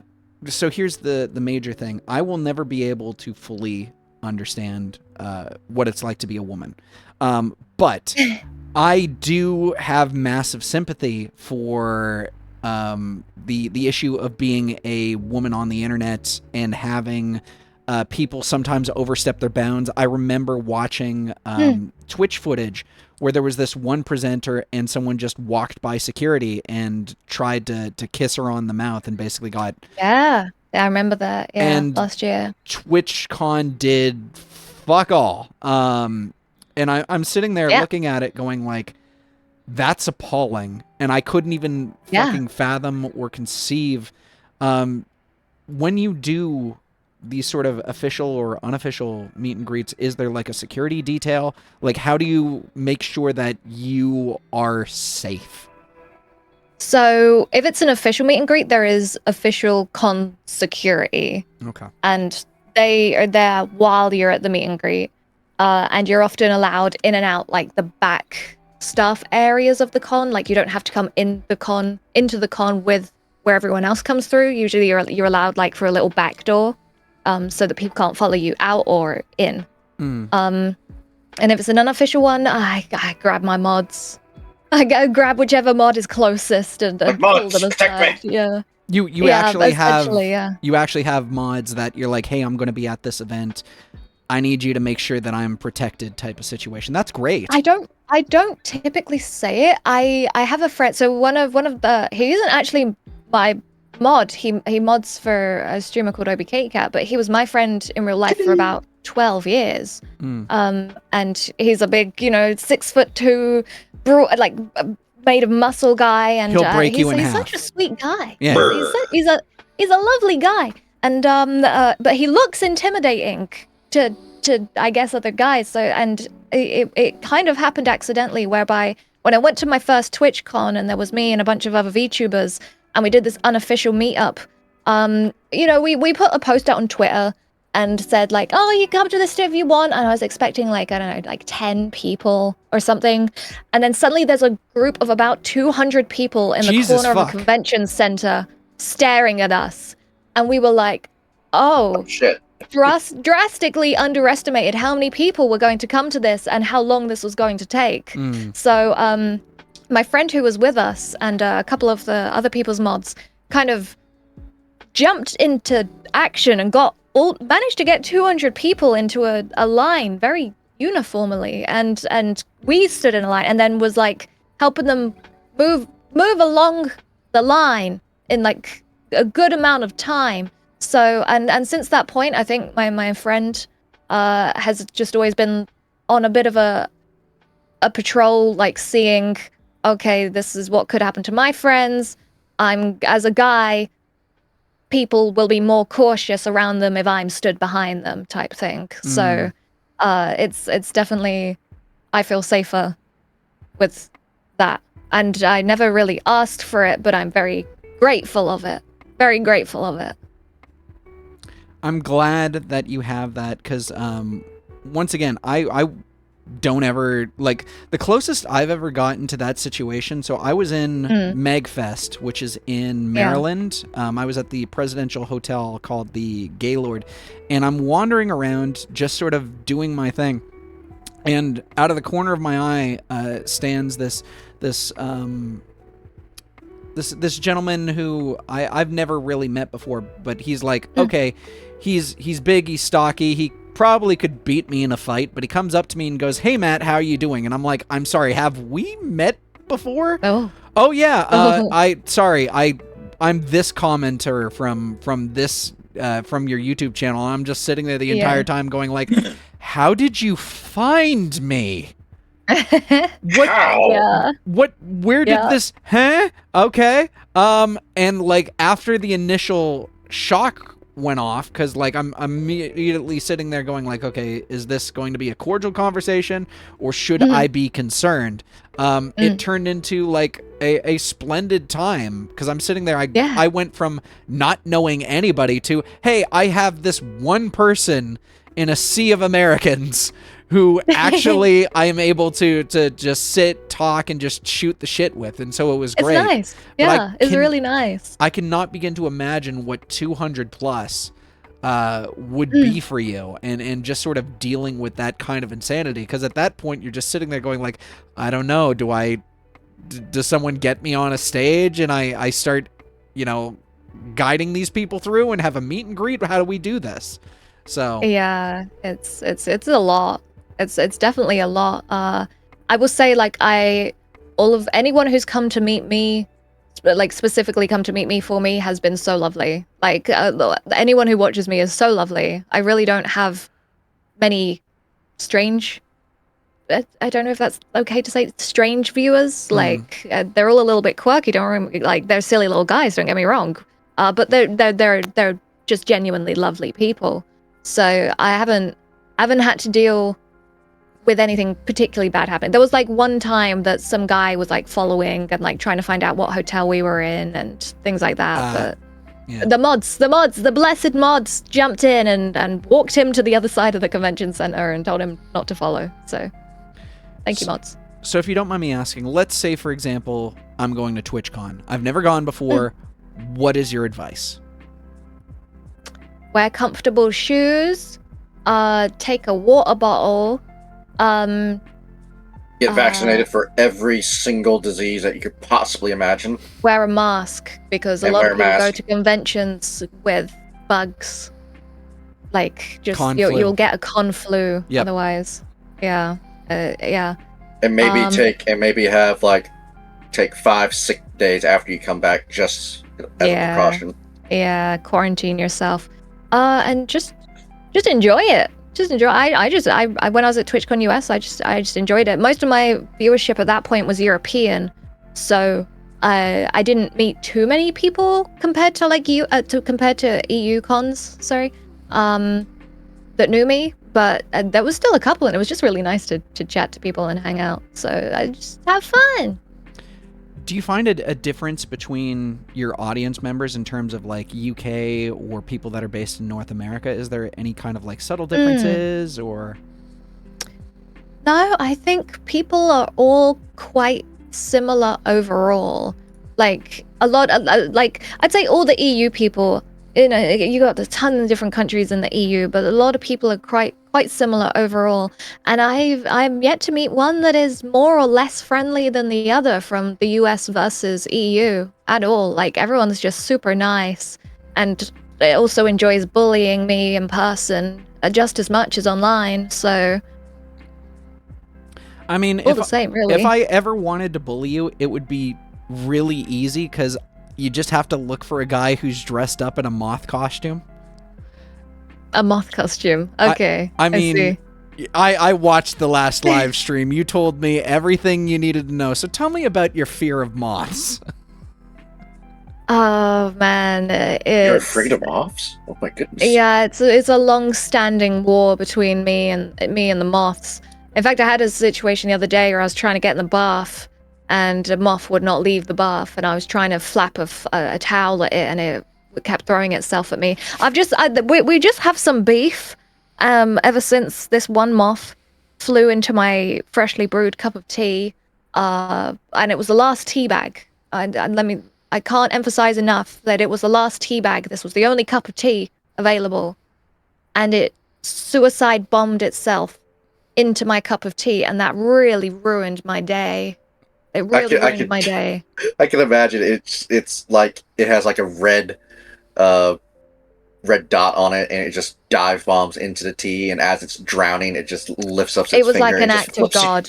It was like an act of God. You off while trapped. The way, because I was stood in my friend's kitchen making this cup of tea, and there was these like doors on the end of the kitchen area, and I look up and I see the moth come in, and it's like I just knew the second that it came in exactly what was going to happen. It was like I saw it before it happened, and it flew straight towards me, and right before it reached my face, it swan dived downwards into the cup of tea and jolted about on the surface of it and died. So man, that pissed me off. How you feel about moths is actually how I felt about spiders for the longest time. I'm very scared of those. Yeah, I used to be deathly afraid of spiders until a not safe for work artist that I follow on Blue Sky started taking like small little clips, video clips, and photos of their pet tarantula doing cute and adorable things. And I'm like, wait a minute, these things are capable of, empathy. And it's like, yeah, watch him flip over his little water bowl. And I'm like, oh my God, this is the most adorable thing ever. And I hate spiders less, but there was a very brief time where something similar happened where I was putting on the kettle because I'm making myself a cup of tea before I go to my job. And there was a spider inside the small little lip in between where the water is and where the spout is. And there's a barrier between that prevents things from getting inside the kettle. But as I poured, a dead spider just fell into my cup, and I just took one good look. I looked at the kettle, I looked back at the cup, back at the kettle, back at the cup, and then I said, okay, this house now belongs to the spider. And I set my building on fire and just walked out of there. It's like the cleansing can begin. Valid crash out, dude. Like I freak out with spiders, man. I've seen jumping spiders, and sure, they look cute when it's all up close like that with its little eyes and it cleans its little face. I get it. I can see how for some people that's really cute, and even I can say in some ways that's cute as well. What a sweet thing that nature built. But the second it starts moving, I'd get the fuck away from me. I can't do it. Flamethrower! I can't do it. Like, just stay the fuck away from me. You have the entire world outside. Why did you pick my room? You don't need my room. You got all of the outside. I don't go out there. Stay out there. You have the whole world to pick. Why you pick my only space that I stay in ever? So if you don't mind me asking, because we were talking about video games earlier, we were talking about your passion for simulation games and how you are currently enjoying truck games. Are there any games that you're looking forward to, or ones that you're actively like starting or getting into outside of stream, maybe? Yeah. Oh, outside of stream. Yeah. Oh, fuck. Knuckleball, here you go. Well, I had this really tragic thing happen with my Sims game file, whereby EA really beautifully released a half-cooked DLC that absolutely fried everybody's game files in a way that could not be unfucked. And I probably had about 12 years put into this game file. It was beautiful. I rebuilt every house. I remade every sim that I saw. It was truly a work of passion, and EA managed to bring it all down in the space of an evening with this one DLC. So I'm looking forward to restarting that. I've kind of started, but it takes time. It takes a lot of time. I spend a lot of time building houses in Sims. I look forward to... fuck. What else do I do?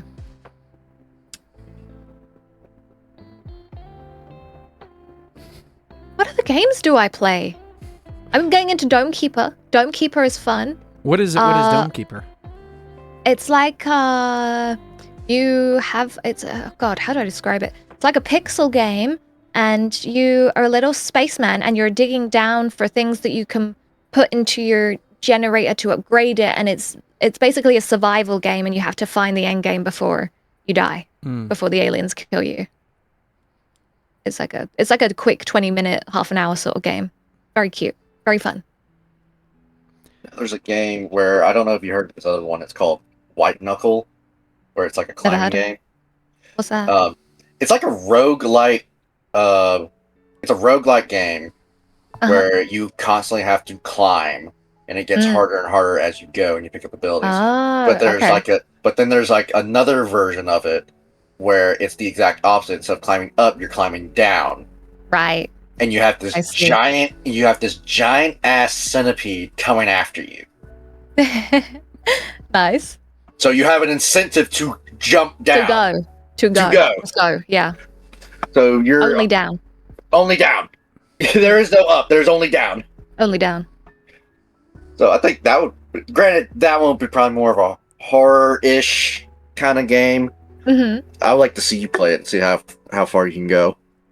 Oh, maybe I'll add it to the list of games that I've got that people are telling me to play. That's growing ever longer. Also, Abiotic Factor. Yeah, Abiotic Factor is good. I played it a little bit. It's best if you have people to play alongside you. Yeah. That's pretty much the game where Wrath and I bonded, because we were on a Discord server, and I'm a prolific shit poster, so I post stuff that I think is funny that isn't going to rattle, anybody, but will occasionally cause people to raise their eyebrows, going, "Oh, okay, we're dealing with this kind of guy." Yeah. And then Wrath sent me a message going, "Hey, you want to play a game together?" And I'm like, "Well, I'm a single player story kind of guy, so let's go outside of my comfort zone. I'm willing to give it a shot, and if this turns out to be a dumpster fire, I can just walk away gracefully." And through playing Abiotic Factor, I'm sitting there going like, "Oh, okay. Wrath will go out and kill everything, and I will tend to making sure that I have a lovely garden planted, and that You're just like me, dude. You're just like me. When I play Valhalla, I just want to build the base. I'm such a base builder girl.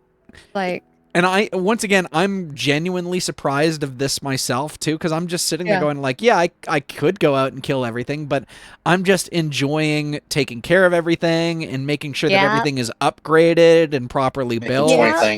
Making 20 things of soup. I mean, the soup is like the simulation part of it. I like that. Absolutely. I mean, swap out. So you played Truck Simulator.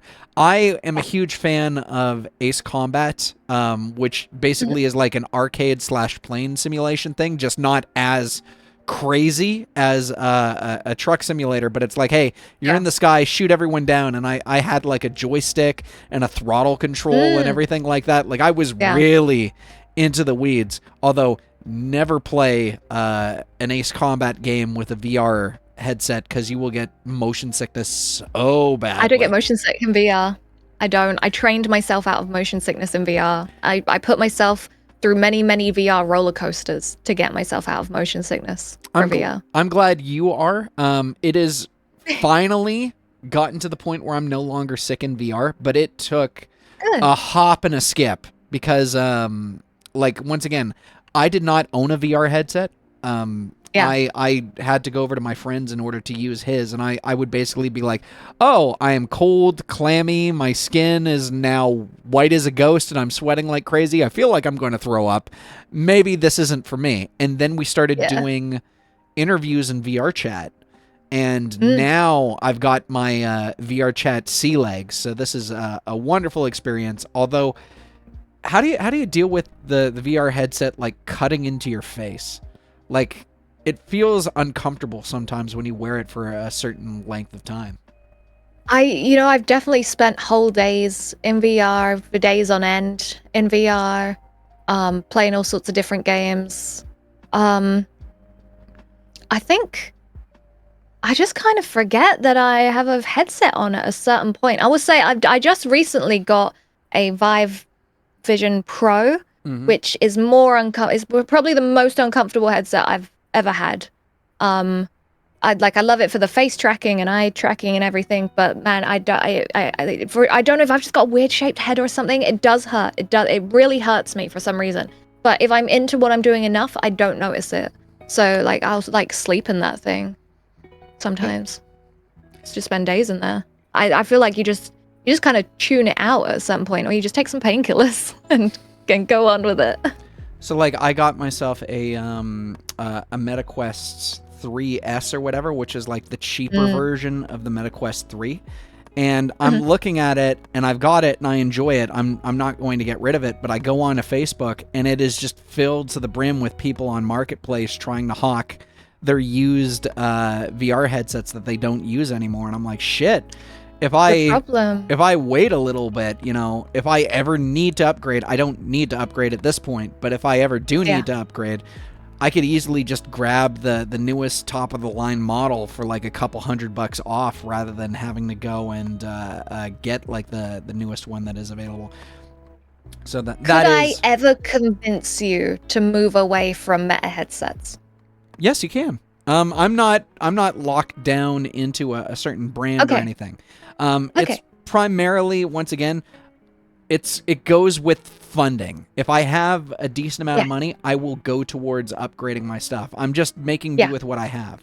Like for example, you've got this fantastic VR model that I am talking to and engaging with currently. I am using a free version of a Vroid model that I, did some minor adjustments to, but the idea to upgrade my gear, to upgrade my model, to get an artist, to get them to draw and rig a model is there, but I'm like, hey, until I have the cash, I'm going to stay where I am right now, and I can turn chicken shit into chicken salad. Yeah. Honestly, nothing wrong with that. I mean, I started off with a cheap VR headset as well, and I only upgraded because I didn't want to be on a Meta headset anymore because of the visual text on it and game limitations. PC opening. So I even second. Bipsy, we're losing connection for a second. Yeah, I was about to say, is this me or is that her? No, it's happening on me. We're starting to lose a bit of connection. Make sure your neighbor's not cutting your wire again. Shit in his front yard. I think we're starting to lose Bipsy. Oh no. Bipsy, no! Wait, is she back? Is it me? Oh, it's starting to come back. There we go. Okay, she's back. Oh my god, is it me? No, yeah, it was so sorry. It's okay. It's fine. Go outside. Make sure your neighbor's not cutting your wire again. I'm gonna shoot it. I'm gonna shit on his front yard. Damn it! Quickly. Sorry, Could you say that again? You were saying trying to possibly talk me out of using a Meta headset and going towards something different. Yeah, I was. My curiosity was if you're super tied to Meta for the convenience of it, you could switch to PC VR, which opens kind of a doorway to you of every game ever that will look so much better, and in all respects, because the graphics just allow that because it's PC VR. And I think I switched from a Meta headset to a PC VR headset.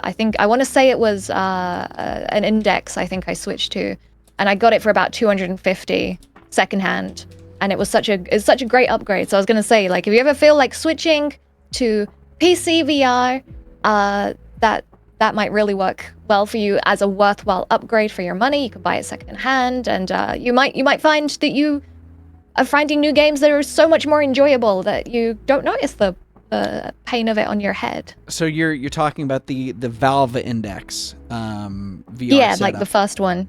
Yeah. Okay. Yeah, I'm staring at it right now. I got it booted up on Steam. Once again, I am currently just rocking what I got, but when I get some cash in, maybe it is something to take a look at.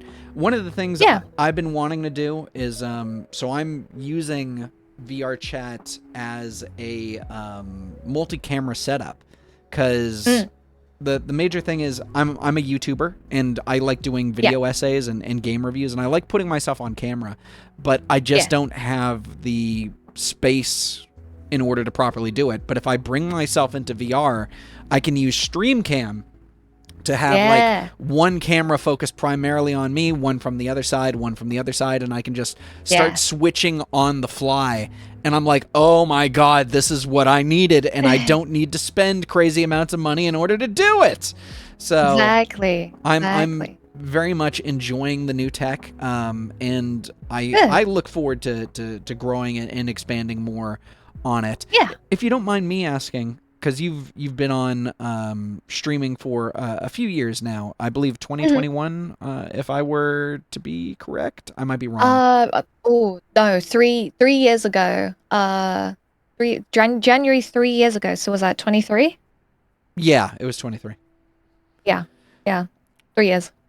But like the questions that I would have, for example, if there was someone in the chat who would be like, oh, I want to get started on VTubing, what advice would you have to possibly jump into this world?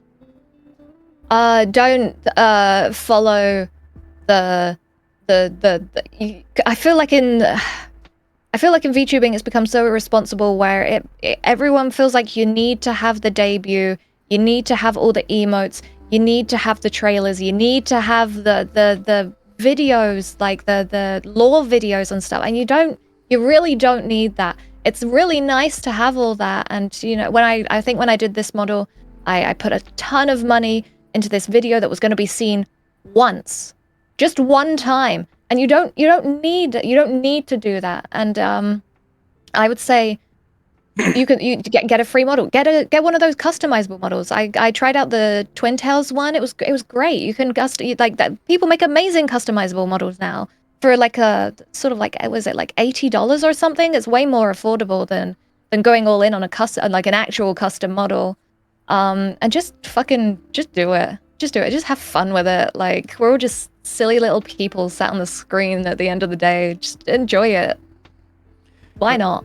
It's very much the Wild West, because like I'm looking at it from the perspective of, I don't know how this tech works, but fuck it, we're just going to make shit and see what happens my way. And YouTube was like that for the longest time. Like there was a YouTube gold rush where it's like, hey, we've got ourselves a camcorder, we don't have any decent audio stuff, let's just go to town and see what we can make.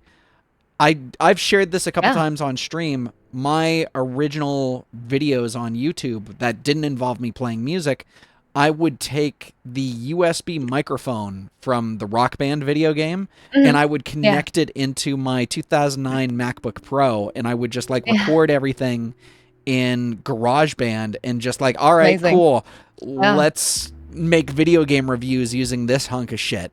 And that's kind of where you need to go, at least. Just do it, and then everything else will fall into place later. If you're absolutely lucky. You don't need to have the best. You don't need the best microphone, the best monitors. You don't need a stream deck and all this shit. You just need OBS. And if you're wanting to do VTubing, some form of model, you can make one on Vroid.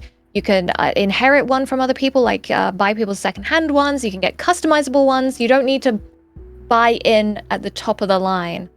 Like, you really don't. And you don't need all the assets and everything. There's so many free assets out there. Just grab them. Just grab them and go. And everything else can come later.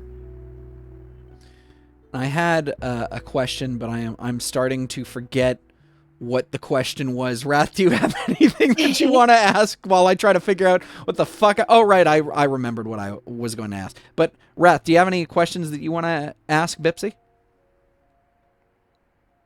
Wrath? I'll say something. Sorry, I had to waddle myself to the little boy's room. Oh, okay. So I'll give Wrath. I'll give Wrath time while he heads to the John. Because no, I'm done because I was. I already waddled myself back. Oh. What was the question? I was going to ask if you have any questions that you wanted to ask Bipsy, because I forgot what I was going to ask, and now I've remembered what I was going to ask. Questions. Good. Ask old Bip. Get zooming yourself in. Oh, all right. Okay. Bip. I guess where do you see yourself later on in your career as a VTuber? That was the question I was going to ask. Ha! Really? Ha! Yeah. Ha! You know, I don't foresee anything. And I don't mean that in a horrible way. I mean, I'm just doing this for fun. Like, I'm really just doing this for fun, and I don't expect a career out of it. And I didn't start it with the idea of, oh, I'm gonna make a career out of this, and I got this big 10-year plan, and I know exactly what I'm doing. I just kind of hope in sort of 5 years, I'm just doing things that I enjoy, playing games I enjoy, speaking to the people that I enjoy, just having a good time with it. So long as I'm having a good time, I'm okay with whatever it is that is coming in the future. The only thing that I actually have planned is a 3D model, and that's about it. Other than that, I'm just rolling with it. I'm just enjoying it. A 3D bit will break the internet. It will. I got the piss trackers as well, so So it's gonna be great. If you don't mind me asking, because you love cats, but your character model is that of a rabbit, I believe. Yes. Yes. Thank you. Thank you for acknowledging that it's a rabbit. I saw how it was irking you that people were on the 4D chat, so to speak, that people were sitting there going, "Oh, those are donkey ears," and I'm like, "Yep, motherfucker, just let her enjoy herself." Dude, I get torn up all the time. We go through all the barnyard animals before arriving at rabbit. Yeah. Everyone thinks it's a mouse or a bat or a horse or a donkey or the last one on the list is the rabbit. I guess because I'm a tall rabbit, but we exist too, and we exist. I guess it's because I haven't got floppy ears. That's I think is the issue, because your ears are pointed, which to me could signify either bat or possibly a donkey type of situation. But like I know that you're trying to go for rabbit, so I was curious about that. Thank you, thank you. Yeah, we circled the whole of the animal kingdom before arriving at rabbit quite often. But what made you want to choose rabbit as opposed to, say, for example, your fondness for cats? So, well, my first model that I ever had that I inherited from someone else was a jackalope. So it had these exact tall ears with like horns and stuff and a long tail. And when I was making this model, I asked my chat, I said, what is if there was something that I could save from this old model to put on the new model that you would like, what would it be? And they said the ears. They said, we want the ears because you don't see that often. And I was like, do you know what? You're fucking right. Let's save the ears. I'll stick on rabbit for you, because it can be a bit jarring when you go from one design to a completely different design. It's a big jump, and you can lose people along the way because it's not what they're used to. Yeah, that's something I've been noticing a lot. Like you'll have, and I'm not going to name any names, but there's been several people that I've seen that they'll have like this very iconic model. It really fits their personality. It fits their voice. It fits everything. And then they switch to something that's completely out of left field. And I'm like, I understand. And I know it makes you happy.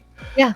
But then again, just be jarring as a viewer. It's jarring. It's like I just, but for a part of me, it's like for some reason, I just can't get 100% behind it for some odd reason. Yeah, it's like a great adjustment. Like it will take me like weeks, if not months, or by that time, after maybe a couple months, they'll switch to a model that closely resembles their older one. Yeah, yeah. So I'm like, it's a learning experience. It's absolutely it's basically but it's a big the coin. Change. Yeah, it's when you're so used to seeing someone, in one way, and then it's completely different. And you're like, it's the same voice, but it looks completely different. And it's moving different. This is uncanny valley. Yeah. And I think for a lot of people, it becomes uncanny valley. So I wanted to minimize that as much as possible. So I kept this like bun hairstyle is what was on my old model, just slightly different now. The ears were on my old model. I think the front pieces of the hair on my own model, and the face shape and the eye shape and everything is the same as the old model. So I wanted it to be not totally different shapes for the brain to absorb, like out of it. and people took to it pretty well, actually. I genuinely love the detail of your character's eyes. For example, like looking into the iris, the texture that is there. I'm like, that is really fancy, and the glare as well on the top portion. It's really a fine piece of work. The one question that kind of sort of goes towards it, because you mentioned not wanting to change up, but very recently we did an interview with a VTuber called Mom VT, and she has her primary character model, but like during the stream she'll have like a wheel of different variations of her character model, and she'll just completely switch depending on the feel. So she'll have like one which looks like an anime mom, and then another one that looks like, oh, here's a goblin version of her, or here is a version of her that's covered in tattoos, which I call rocker mom, and so on and so forth. So workout mom, and then you have the classic. You'll know what I'm talking about. It's like the classic mom anime hairstyle in which something terrible is going to happen to them. Right. Okay. It's that specific ponytail that every mom in an anime will have right before they die. Yeah. Yeah. There's that one, and then there's like retro 2D mom that's kind of pixelated. It's like the various differences of moms, and I'm like, okay. But it's still the same face. It's still the general face. It's not the base is the same. Yeah, the base is the same. And that one I can, totally get behind. Change the hairstyle, change the, add tattoos. Yeah, because it's all the same shapes overall. It's the same shapes. There's still so much familiarity there that you can recognize it, and it's not like a totally different thing on the screen. She also has what I call, it's kind of weird. It's still 2D. But I call it uncanny 2D mom, where it's more realistic-ish to a certain point. Right. And I'm like, but I can still see it. I can still see the OG mom in there. Yeah, I have a chibi version of this model, which still looks like this model, but it's drawn by someone who did not draw this model. It's drawn by Diariku, and she did amazing with it. But it's, even though it's a different model and it's completely different art style, it still looks like me. You know what I mean? Same color palette. It's working with the same shapes, the same colors and everything. So it's not so far away that it's like, oh, who is this? You know what I mean? Do you sometimes have to bring a different energy when you switch to the chibi model as opposed to the one? Like sometimes it's like, oh, I'm bringing this one out, so I need to act slightly different from how I normally do? Yes and no. I think I don't ever act is the thing. Like I'm very much just myself all the time, and who I am on each day and my energy levels varies. And when I'm feeling more energetic and extroverted and chatty, I do bust out the chibi model, I'll admit. Yeah, I'll be like, there's small Bipsy. She brought out the small Bipsy. I'll pull it out right now. Bipsy, look away. You'll see what I mean. Look away, Sonic. Look away. There she is. That's adorable. Like the whole energy of the model is made to be very like cutesy, bouncy, fun. Yeah. Like go go go. So yeah, when I'm feeling more energetic, this one comes out. Yeah, I'm not going to lie. Both are fine. It's just I'm sort of just sitting there going like, this is adorable. Where's the button to head pat the other one? I think one of the things that I'll think about as I'm going along, because for me, I'm just like, fuck it, I'll just make a version of myself and go to town. I'm always genuinely bad when it comes to commissioning artists. Like outside of making a band logo, I'll walk up to them and I'm like, I don't know, just draw what you think best represents me. I have no fucking idea what I'm doing. And I think that's kind of where the genuine problem lies. Because I just... That's a great website for you. What is? Scab. Scab? Okay. SCAB? Scab. SKEB.jp. Scab, you just give them your reference pictures and you say, this is, my model. Maybe you could say like, if it has like a background to it, you could give some background, or you could say like, it is very, I don't know, bubbly, upbeat.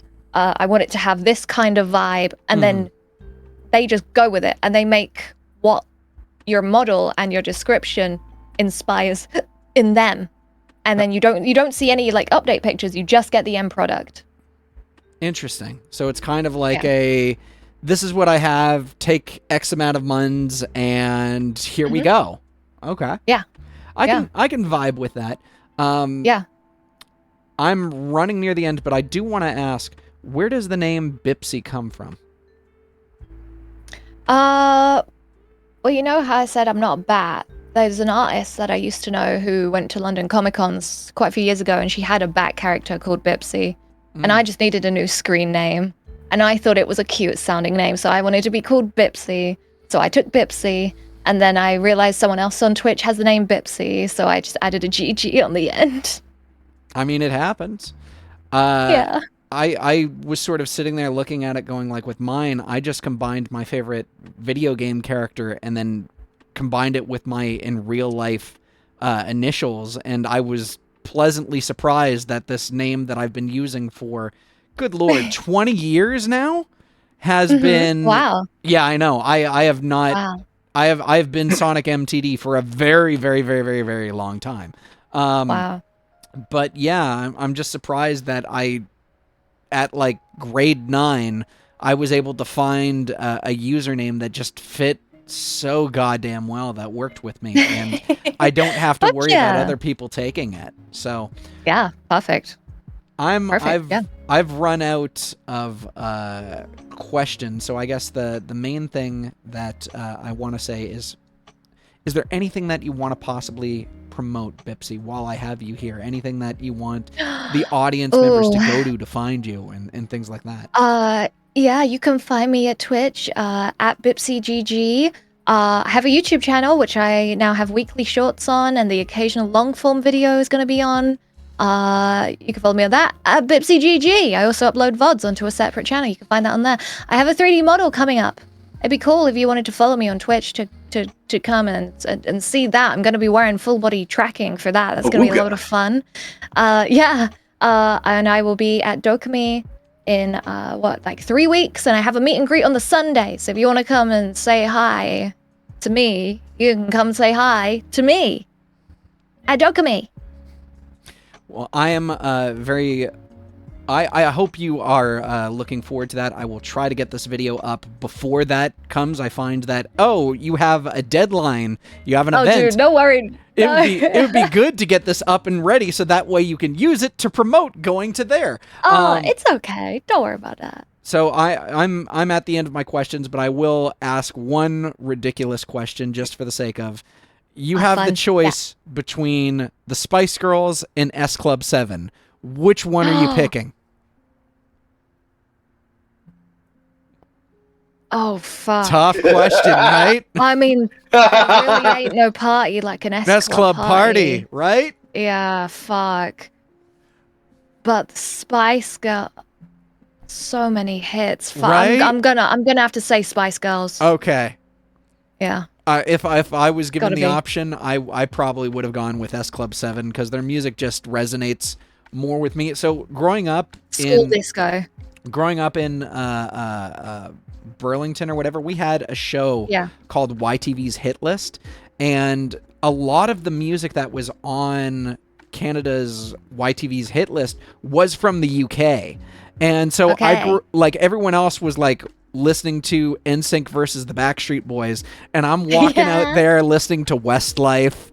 And Westlife! Oh my goodness, Westlife! I used to listen to Westlife. Did you ever have Venga Boys? Yes, we had Venga Boys. Yeah. See, if you told me that, to pick out those and there was Venga Boys in there, I would have picked Venga Boys. Really? That music slaps for you, eh? Yeah, absolutely. I need to Venga Bus is coming. I need to listen to more Venga Boys, because for me they always felt like a one-hit wonder, but we have like bands that kind of fit within that area as well, that you're sitting there going, wait, is this band British or Canadian? I don't know. I don't do you ever remember Prozac? The band Prozac? No. Okay, so they were our version of like sort of like a pop act version of the Gorillaz, because they were like an animated band type of thing, but they would make music that I'm like, this feels like it would be at home in the UK pop stations considering what is going on. I once again, I'm just now vibing out with like UK pop. I'm surprised that S Club 7 Jr. never had like another song outside of that one main hit, but I think they were all manufactured as shit. Absolutely. Yeah. What would be your guilty pleasure for UK pop? My guilty pleasure. Yeah. Fuck. I really like Spice Girls When Two Become One. Okay. I'll admit I can sing my little heart out to that song. But also, do you know The Cure? I know The Cure. Yeah, Robert Plant, or no, Robert Smith. Yeah. They had a song called Love Cats. Okay. Great song. I'm not really pop. Like, it's not Brit pop. It's more like Brit rock. I guess it's from the 80s, but yeah, fun. You know, I have another call. The good thing about the show is that I am going to listen to so much new music now because of just talking to you. If you ever want new British bands to listen to, I will put you on. What questions do you have, Wrath? Bipsy, what upcoming movies do you want to see? God, do you know, I haven't seen any advertised that I have any particular interest in, except for Sunrise on the Reaping, which is like a pre-movie to the Hunger Games movies. Because I read those a lot when I was younger. I read all the books, and then I really enjoyed the films. So I'm looking forward to that movie. And I'm also really hoping that they make another 28 Years Later movie, because I was a big fan of. Yeah. I'm really hoping that they end up making the third one, because I know it was based off of how well the first and the second one have done. Apparently they did really well, and they're going to make it. And I really want them to make it, because I loved 28 Days Later. And, second one was really good. Sonic, I don't know if you watched it or not. I watched the original. I watched the original 28 Days Later, but like, I try my best to steer the fuck clear of horror movies, but I will begrudgingly watch it. Just don't give me gore. Just don't give me gore, and I can deal with it. Well, unfortunately, there's going to be a lot of that. Oh no. It's not that gory. Honestly, it's not that gory. It's not a gore movie. It's a zombie movie. And I will say that the newer 28 Years Later and the Bone Temple one is less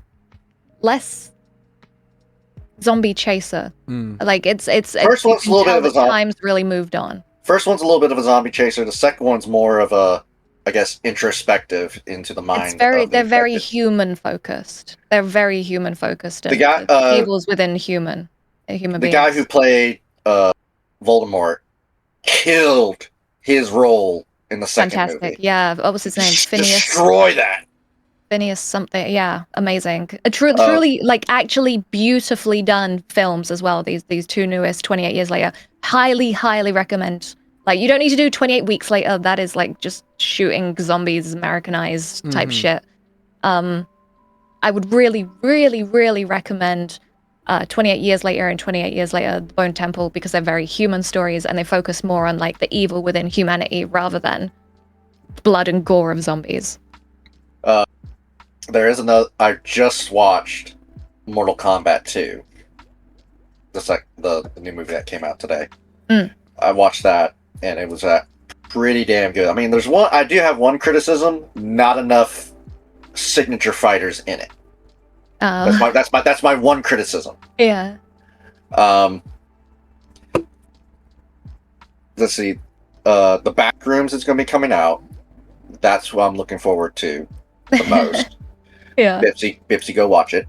Okay. It's gonna be all jump scares, though. I don't like jump scares. I don't know if it's gonna be. I don't think it's gonna be. It's the Backrooms. It's gonna have jump scares. You're thinking about the other little backroom games where there's a bunch of jump scares, but not this one. Made by Kane Pixel. I would recommend you watch Iron Lung whenever that decides to come out. That was directed by Mark Flyer. That's good. Yep. Yeah. Whenever Godzilla -1 comes out, that's going to be awesome. I know it's going to be awesome. What other movie was about to come out? I'm trying to remember.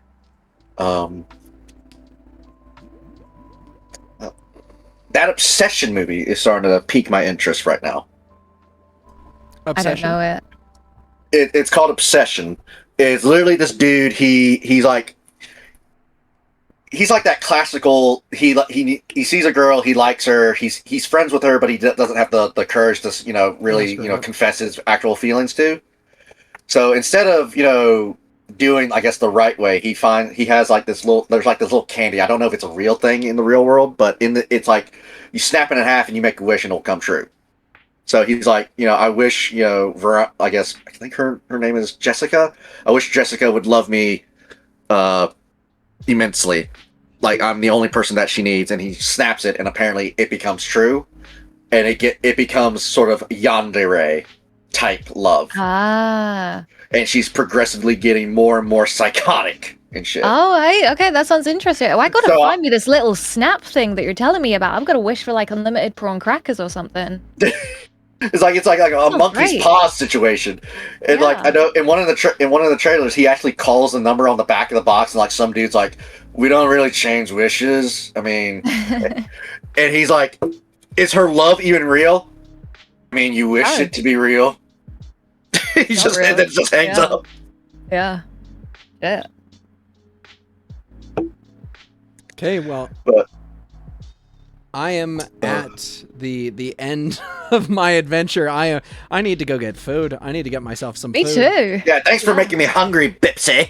And now I have to go and get a nice. Now I have to go and get a nice, I guess, Chinese food or something. I was about to say, I'm about to order a Chinese. I just said prawn crackers, and I've spoke it into the world now. I have to get prawn crackers. What are you going to do? Arrest a man for eating a meal? Eating a succulent Chinese meal? Chinese meal? Meal? Manifest destiny! My penis! Get your hands off my penis! I see you know your judo well. BipsyGG, on that sort of chaotic shit-posting mood, it has been an honor to be able to sit down, talk with you, pick your brain, and I'd love to be able to just do this again in the future, but until that time comes, have yourself a wonderful day, and to you listening at home, go away. Have a good day, everybody. Go away. Never come back here. Fuck off. Let me just go over to the game captures and glitch, and we are ending in